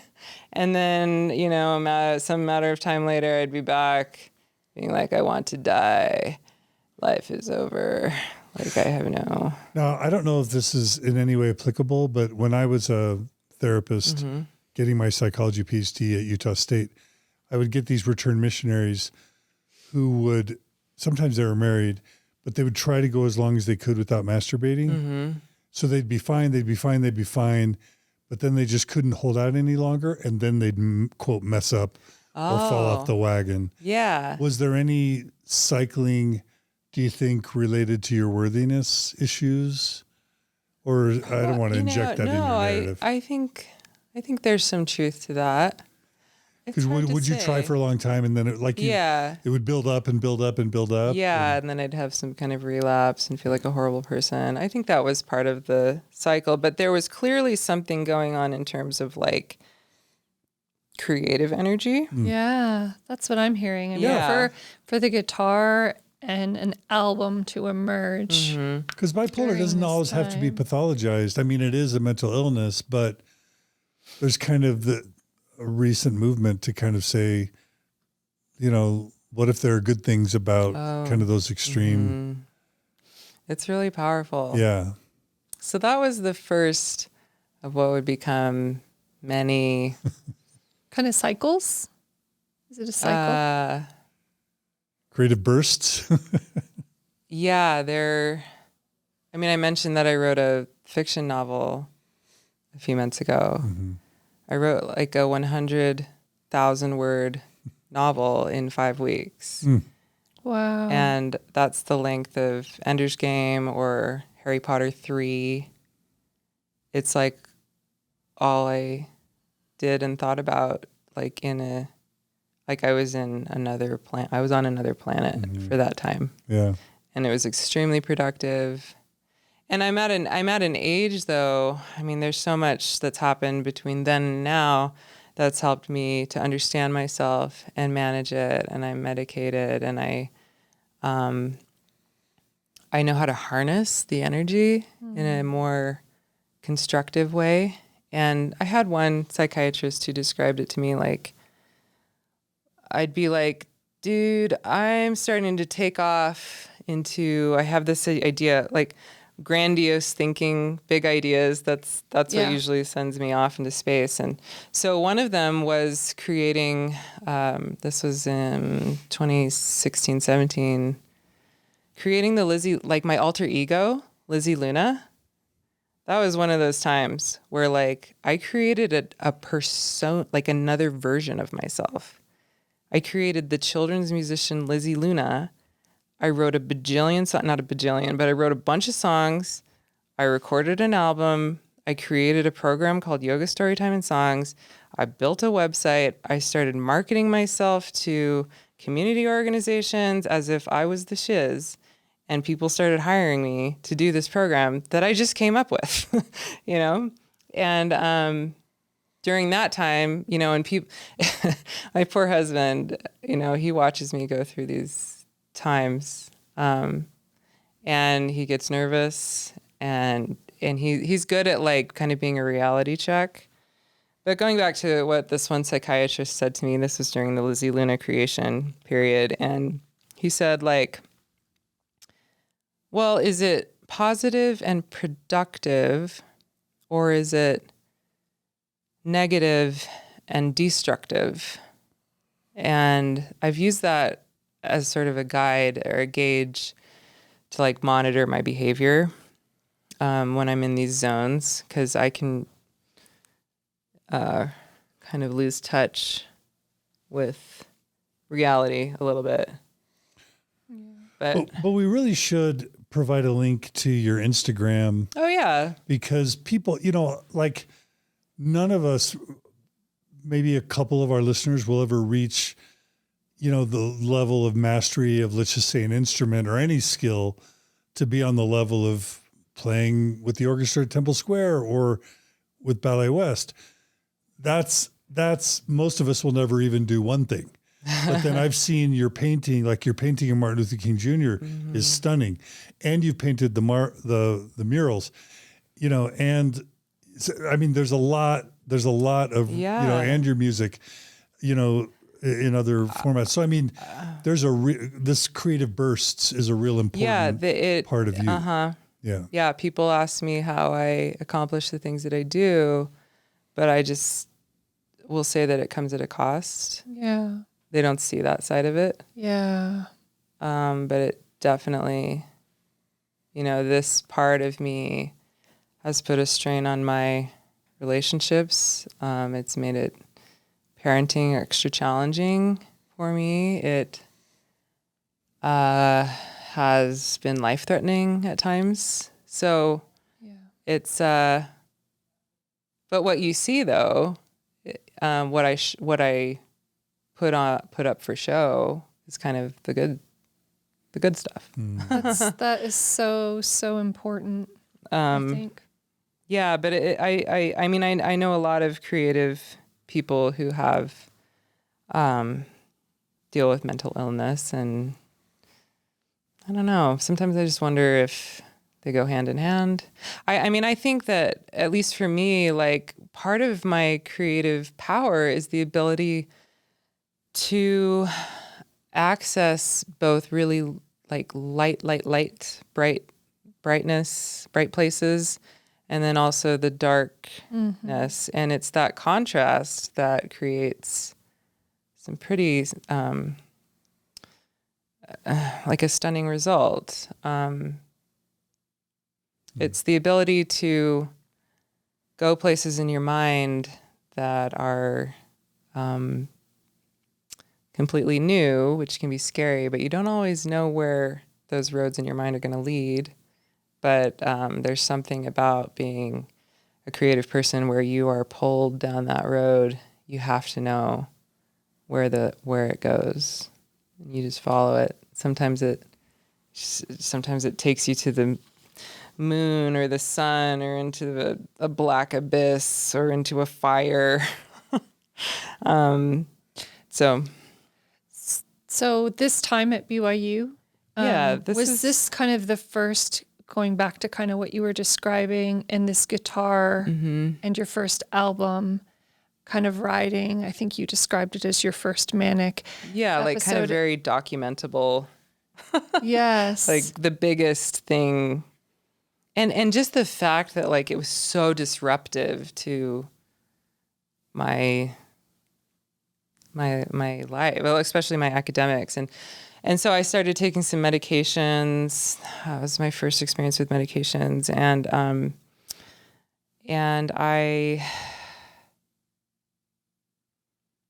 I don't know, I remember telling my dad that I'd started taking a medication for bipolar, and he was so mad. And he's like, "Who is telling you that you are bipolar?" And he drove out to Utah to meet my doctors. And he thought it was all just a scam, like a lie, a big lie. But I don't know. I was never able to like convince him that my mental health issues were like very serious. But as it turns out, he had a lot of mental health issues too. Right. And as we'll see, as the story continues, things don't go well. Yeah. Because he doesn't get his mental health issues addressed and believes that they're not real or that they're not an issue. It's not a thing. Can I ask, around that time too, it's one thing to experience the creating an album, learning a new instrument, the kind of the other side of that cycle. Do you remember what you felt just on the low? Right, the low to that, and how that felt, and then also how you felt about the diagnosis at the time. You want to say anything about that? I think I've always been a bit of a hypochondriac. Like when I was a kid, I saw how when people were sick or had a broken arm, or even if they got glasses, that they got like attention for being ill. And I just like wanted people's compassion. And I saw that like, if you're sick, people bring you soup. If you're in the hospital, people bring you flowers. If you have glasses, people are curious about the quality of your eyesight. If you break an arm, people want to sign your cast, that kind of thing. It's reinforcing a little bit, maybe. Yeah, I was pretty ecstatic, actually, to have a diagnosis that explained the way that I was feeling, because it made sense. I feel that way a little bit about, we might get into this later, but like sort of understanding my own gender identity. Like finding a word that works is very comforting when you find a word or a diagnosis that explains how you felt for so long. You just didn't have a word for it. Maybe you feel a little bit less alone. Yeah, you feel like, like there's something very, I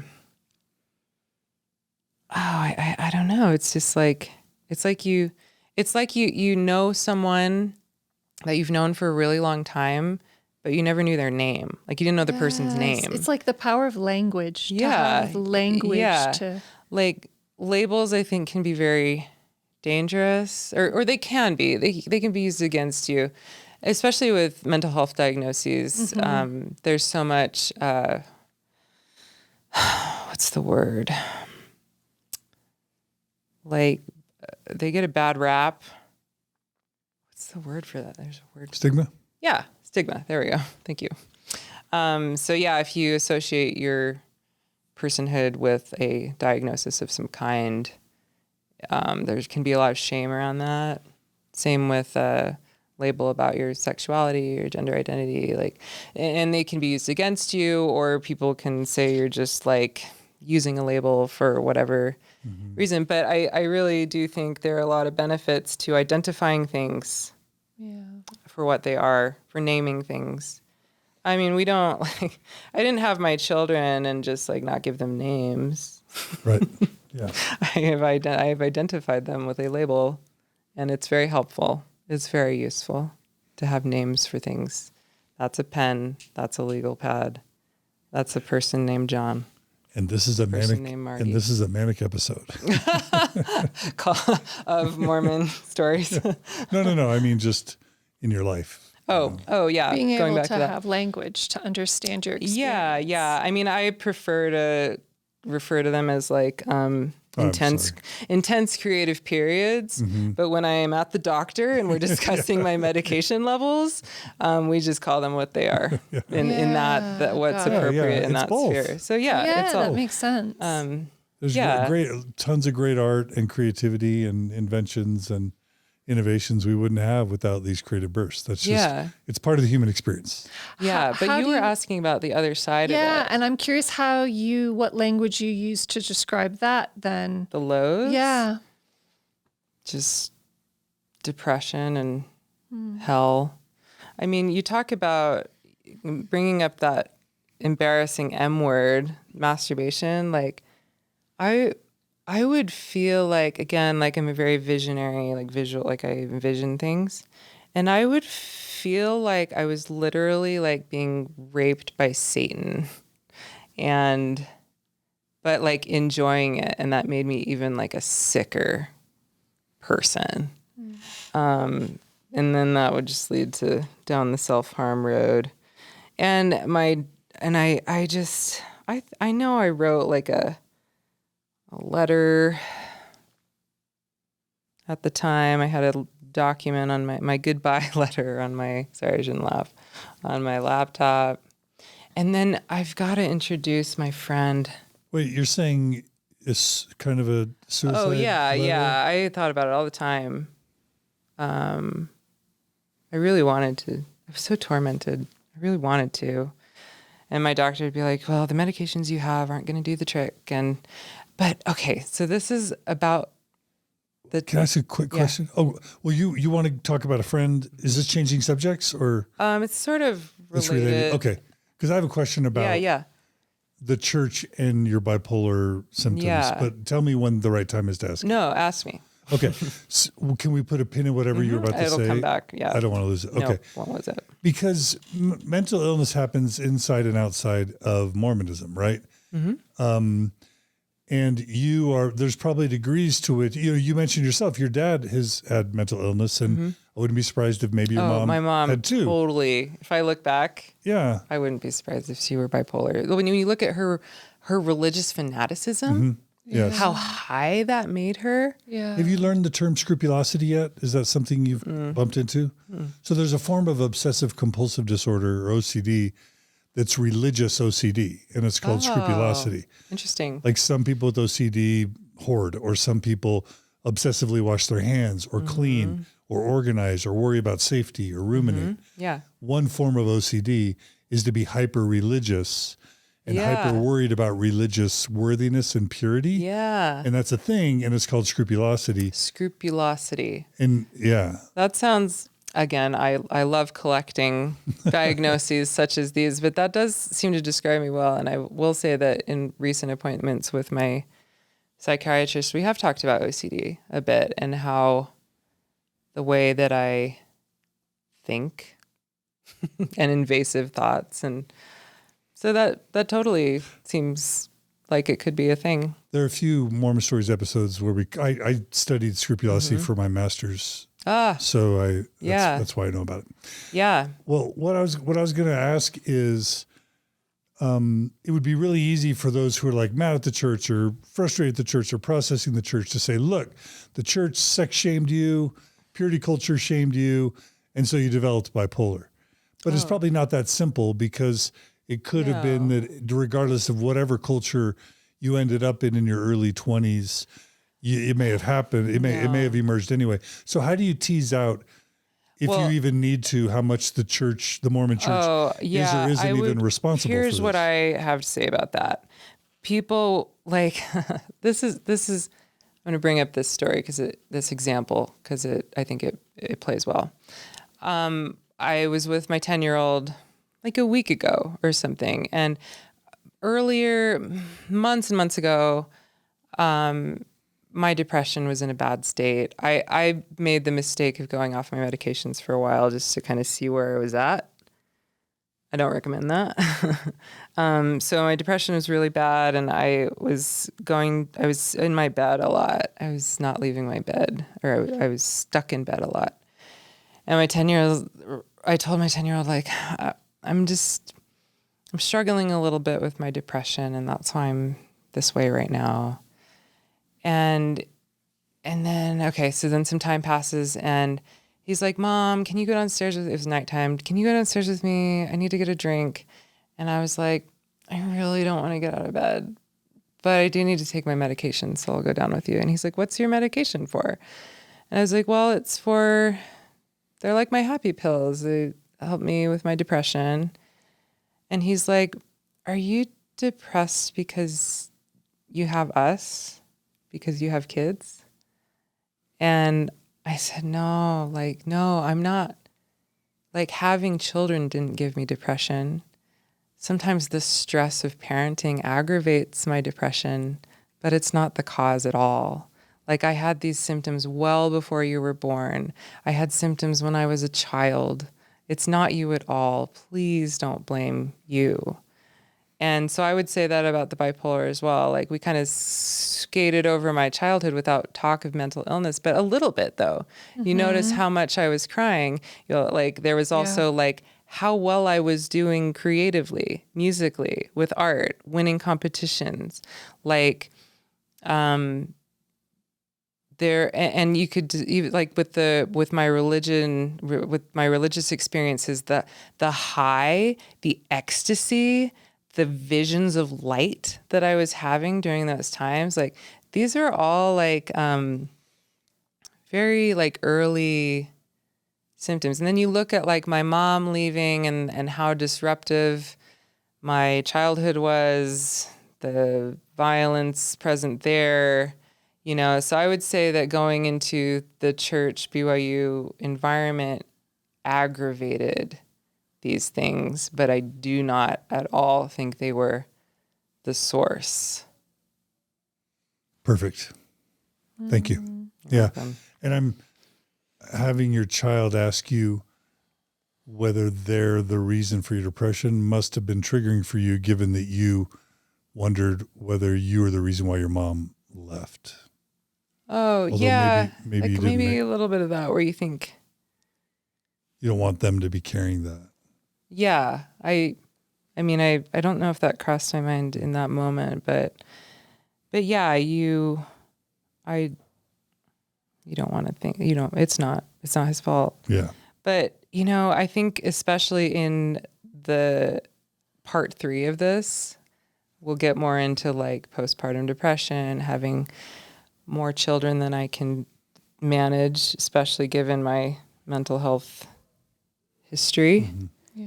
And it, like I was saying to him, like having a lot of kids has at times aggravated the state of my well-being. Yeah. But I will say, you know, we'll get to child rearing, but so I had a conversation with my BYU therapist at this time, because in one of my super happy periods, I was like, I think I want to go on a mission. I think that would be like a good experience for me. I think it'd be cool, you know? And he's like, Liz, based on your mental health history, just in the time that I've known you, I do not think that would be a wise idea.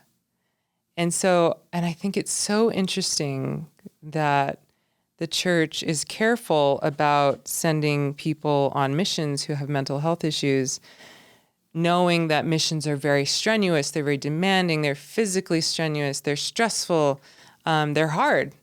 And yet, everyone is supposed to be a parent without any consideration of your mental health. Or married. Right?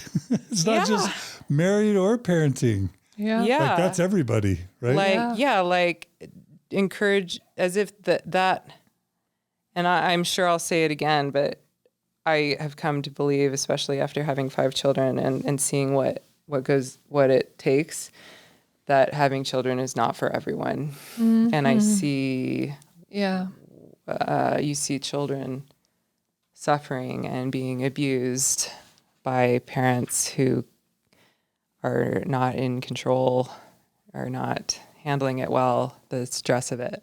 So anyway, just throwing that out there kind of preemptively, but it's not at all my children's fault. Mm-hmm. And not necessarily the church. And I know that people will probably hear me complain about how hard it is to have 5 kids and think, well, it was your decision to have them. Why did you have them if you didn't? But it's like you don't know how hard it is until you do it, I think. And then we'll get into it. I ended up having twins, and that's a whole nother segment. But I just, in terms of mental health considerations, like, that was interesting for someone to tell me, like, no, Liz, you couldn't handle a mission, but then like jumping for joy when I get engaged. Mm. Such a powerful point. Mm-hmm. Like being like, this is great. Yeah. And can I just say, there's something really powerful when you were talking about your child asking you directly about your depression and relating it back to them, because you didn't get that. And I just think that's so powerful and key that you gave your child something, meaning when your mom left, you tried to make meaning. You tried to, and when kids don't have the resources or on a level get the input of a mature brain, hey, this is what's happening, right? Yeah. Then they make up stories like you did. You create a reason why, and you interrupted that for your child. It was like, let me actually, here is a situation that is a little bit larger that you may not see. And no, it's actually not about you. And I just think that's a powerful point to be made.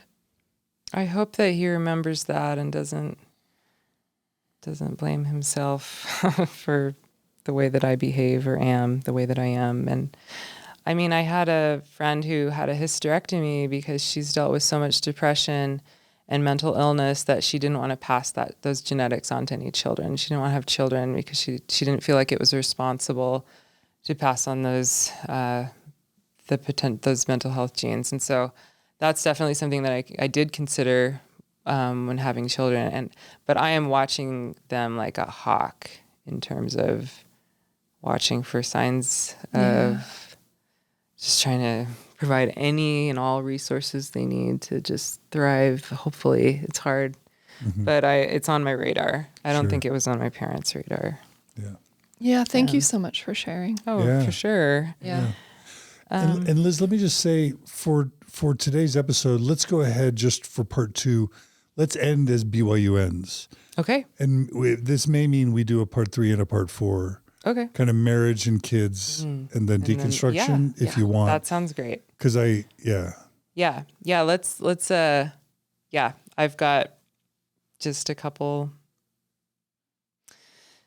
Okay. So leading up to the end of BYU, I'm telling you about when I'm starting to take medications, right, for the first time. And at this time, one of those friends who I mentioned from my freshman year that I had gone on a date with and had a crush on had gone on his mission, and we're still very close. I met him at the airport on his layover. I was the one person at the airport at his layover to welcome him home from his mission at that place. And we wrote letters his whole mission. Really good friend. And he came back from his mission, and I was on tour with the Mormon Tabernacle Choir on a bus when he called me, and he was calling me. He was literally in a closet when he came out of the closet. And I was the first person that he told that he was gay. So this is one of those 2 gay friends you had as a freshman? Yeah. And so he came out to me, and I was honored. I loved him. And in the next several months, he and I talked so much about our struggles. He and I were taking both of our doctors prescribed the same medications. We were talking about our side effects and how we were feeling and just kind of keeping tabs on each other. And because there are not a lot of people we could openly talk to about our mental health issues. And he didn't have people, especially at first, that he could talk about being gay, although he did end up going to some support groups and various things. But he ended up taking his life just a few months later, like after coming out. And this happened while a couple other things were going on. I was still like really into playing music and was like doing little house concerts and open mic nights and opening for bands. And I got a call from some random touring musician inviting me to open for them when they were stopping in Provo on their tour. And I was like, oh, I'm sorry, I'm not available for that date. But I was able to attend this person's concert and met this person, this touring rock artist, and was like so like starstruck by this person. Anyway, we ended up spending a night together. I still managed to preserve my virginity by a single thread, but despite him asking if we could go to a motel or go to my car or whatever, but we spent a whole night together, and it came up with him. He was like, like, you could come on tour, you know? And I'm like, I'm in school. And he's like, well, who cares? Why don't you just, if this is what you love, who cares? You could just drop out of school. You could just like leave all of this and live this life. And I seriously considered it. I was already failing my classes, barely getting by. I got my doctor to write me a note so that I could keep my academic scholarship based because of my health issues. I took fewer credits. It ended up taking me 5 years to graduate, partially because I also started double majoring with English because I also got into creative writing and wanted to do that too, because I like to do that too. And I like to do all the things.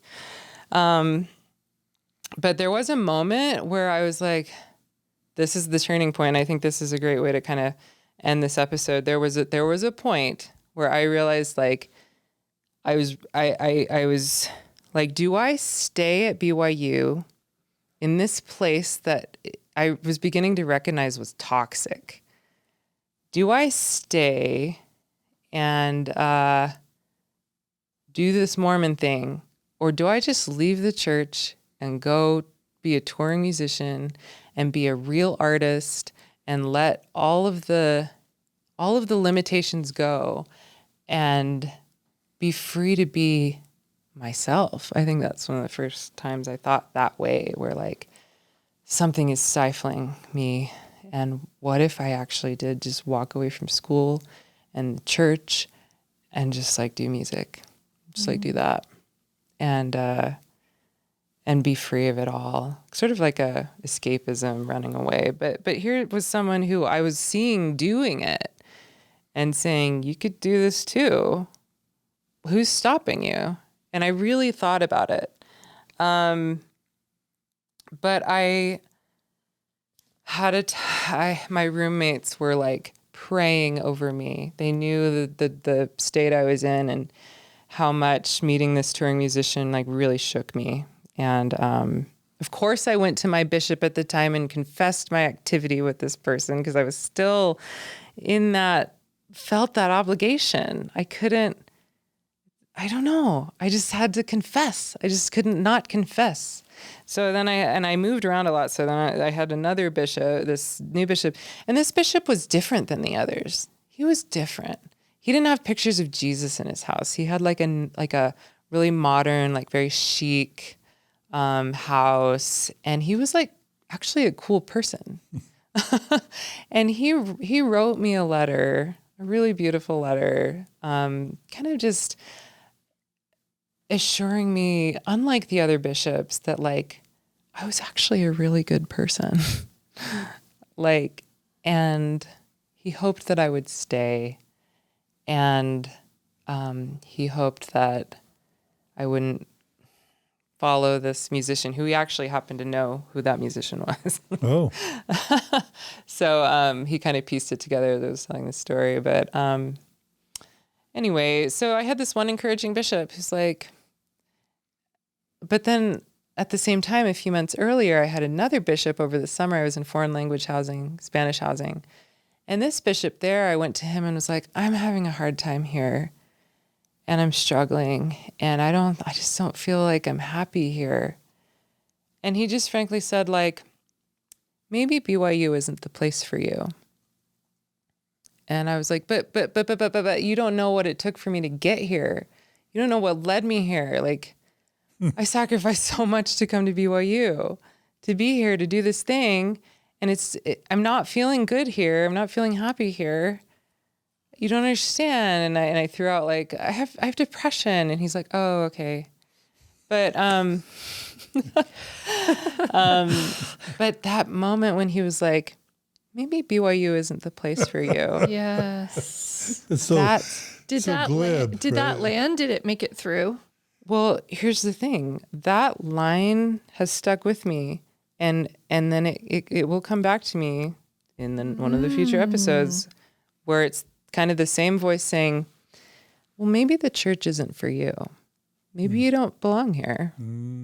maybe this isn't the right fit for you. Foreshadowing. Yeah. Yeah, it was exactly that. Just, because BYU is is a church institution.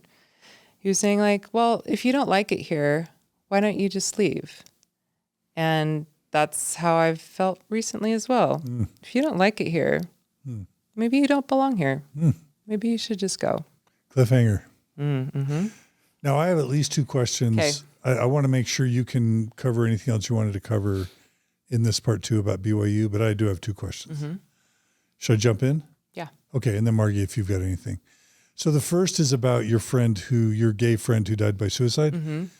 You, I want to kind of jump back to that. And when he called you to come out to you, maybe you were one of the first people, or maybe the first person he came out to. I don't know. He said I was the first person he told and he was in a closet. Oh, poor guy. I mean, you must have been the only person that made him feel safe.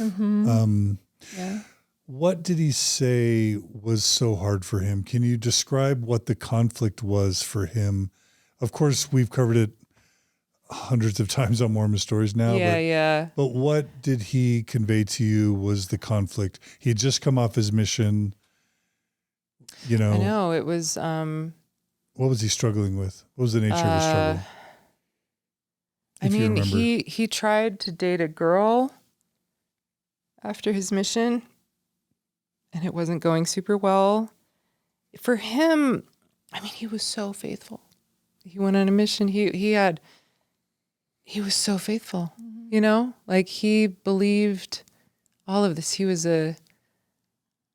just a stalwart, just a great example of a righteous Mormon young man. He was golden.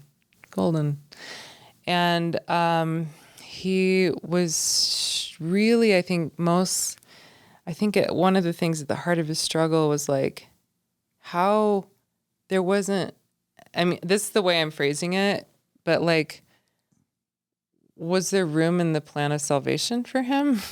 Like how he really wanted kids and a family and a wife, but even trying to date one girl was not going well.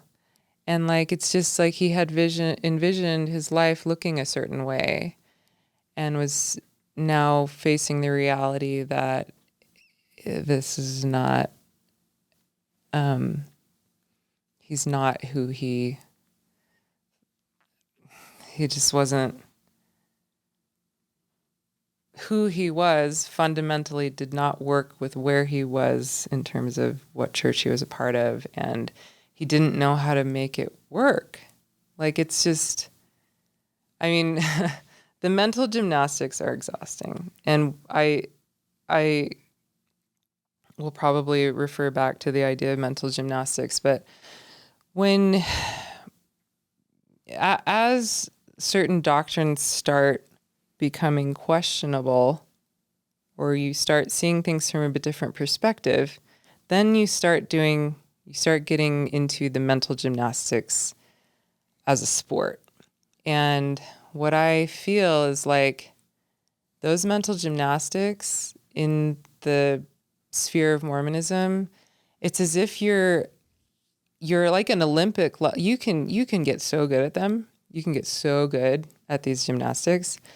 But then there's a point where you realize, like, wait a minute, like the uneven bars, where you're like jumping from, they're not at a standard width. They're further apart than they're supposed to be. This whole time you're trying to make something make sense that's not quite right. Or you go out, you've been practicing like crazy on the balance beam and you just keep falling off. And then after a while you realize, wait a second, the balance beam is tilted. Something's off. I have been trying so hard to get this right and something is off. Or like, and then when you're with a partner, say you're gay and you're dating a woman, or you're married and you're struggling or something like, that's like having a partner as a trapeze artist. You're doing gymnastics with somebody else now. And then you're also finding, again, like the ropes are too short. We can't quite reach it. We can't quite pull the act together. Something's off.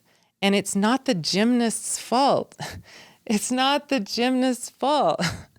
They're just in a circus arena or on a tilted balance beam or trying to hurl their bodies from a bar to a bar that aren't at a standard width. And you're finding that after a while, those mental gymnastics are just too exhausting. And if you're lucky, I don't know if it's luck, but sometimes people take a chance and walk out of the gym. They say, I'm done with the gymnastics. But your friend sounds like he wasn't able to do that. Well, I think he walked out of the gym just a different door. Mm-hmm. Yeah. I have one other question after this, but do you mind sharing what it was like when you found out he had died? Oh, yeah. I was just finishing up a class. And also how you processed it as a believing Mormon. Oh, yeah. My orchestra conductor called me because my friend, he was studying, he had a completely different degree, but he really loved music. He also, this I think is kind of fitting. He told me when our freshman year that he wanted to be a ballerina. He wanted to be a ballet dancer, and he had taken some ballet. And now I'm in the ballet world, and there are these beautiful gay male ballerinas or ballet dancers that I've gotten to know, and it hurts so bad when I see them, and I think, man, he could have. I mean, any number of things. I meet a gay couple with kids, and I'm like, he could have had that. He could have done that. I see these ballet dancers. He could have done that. Anyway, but I got a call from so he had worked his way into the music school, or he was taking percussion lessons. He hadn't developed a specific instrument skill necessarily, but percussion was a way that he could get in. And he was so good right away. He ended up in the chamber orchestra, that top group, playing timpani, I think. And so we were suddenly in the music school together. He would come up and visit me at the instrument office. He got glasses. He started getting into fashion, which was really cool. He got glasses without lenses. He didn't need glasses, but he got glasses without lenses, and came up to show them to me and see if I thought they were cool. And I dyed his hair. He came over to my apartment. I dyed his hair in my sink, and it was that night when I was dyeing his hair, he started telling me that he was looking up ways to take his life. And I was like, I've been thinking about it myself too. And so we were commiserating with each other, talking about how much we wished we could do it or how much we wanted to do it. But he actually did it. And he was telling me about studying about this method that he was considering. And it's the method that he actually used, which was piping exhaust into his car. He drove it up to this viewpoint on Y Mountain and did that. So my orchestra conductor called me because at the time we were actually in orchestra together, which was really cool. And I just collapsed on the ground, and I was just stunned. And and people were just walking around me and past me, and no one asked me if I was okay. It just looked like I was sitting on the floor taking a call. And I got off the phone with my conductor, and then I called my friend's mom. I called his mom. And I think I had to call a couple times before I got through. I'm sure her phone was ringing off the hook. And she answered, and she told me more details about what happened. And I was floored. And literally, I was on the floor. I was floored. And I don't know, a lot of people were crying and mourning, but I've always had this feeling that I get it. because I've wanted to do it myself so many times in my life, there's almost like a touch of jealousy, like admiration even. I don't know if I'm supposed to talk about these things or say that out loud, but I understood it. It wasn't like other people were like beating the walls, like, why? I had no idea he was sad. I had no idea he was struggling in any way. What could I have done differently? And I knew that I'd done my best in being like one of his best friends and a good listener. And I was there for him in the best way that I could. I don't feel like I could have done anything more.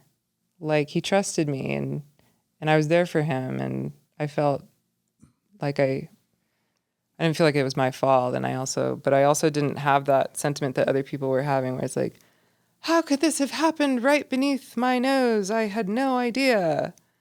I just kind of like understood. But it was still like a horrible tragedy. And I ended up arranging the memorial service in Provo for him. He had a funeral in Texas where he was from. And then I arranged a memorial in Provo, and a lot of people came, and it was beautiful. And a quartet played his favorite orchestral piece, which was Adagio for strings, arranged for a quartet. And it was a nice time to remember him. And I was still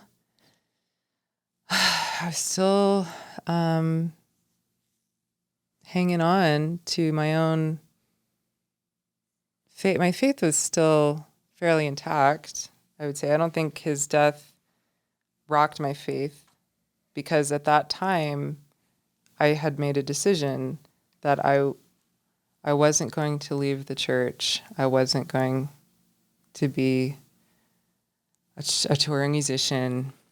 I decided that I would stay on the covenant path and I would get married in the temple and have children like a good girl should do. And then Sam was in my life. Mm-hmm. And did you maintain the belief that same-sex sexual behavior was wrong? I was never like, I don't feel like I had a strong opinion. All I knew was that I had hope for Alan's future despite what the church might have to say. I had a feeling that something was amiss. In the church's theology? Yes. Okay. I did not believe ever at any point that he was a bad person. Or sinful in that way? No. Okay. I think it might be nice to just take a minute and kind of bring up suicide a bit and provide a suicide hotline number just because it did come up in content today. So for those, do you want to take it, John, and kind of give a little segment around that? So I think in the United States, you can now dial 988, which is a suicide and crisis lifeline. There's also a website, 988lifeline.org. There's also the It Gets Better project. And then there's always your local behavioral health unit like Uni at University of Utah. But if any of you find yourself in that situation, please reach out and get support. Yeah. Okay, one last question for me, Liz. Okay. Is that okay? Yeah. And then we'll wrap up this section. So one of the conundrums, one of the paradoxes of high demand religions or cults is that the joys of joining seem so profoundly high. If you watch any, and I'm not calling the Mormon Church a cult, but I'm speaking about cults right now. Yeah. You watch any cult documentary, whether it's Wild Wild Country or Holy Hell or Nexium,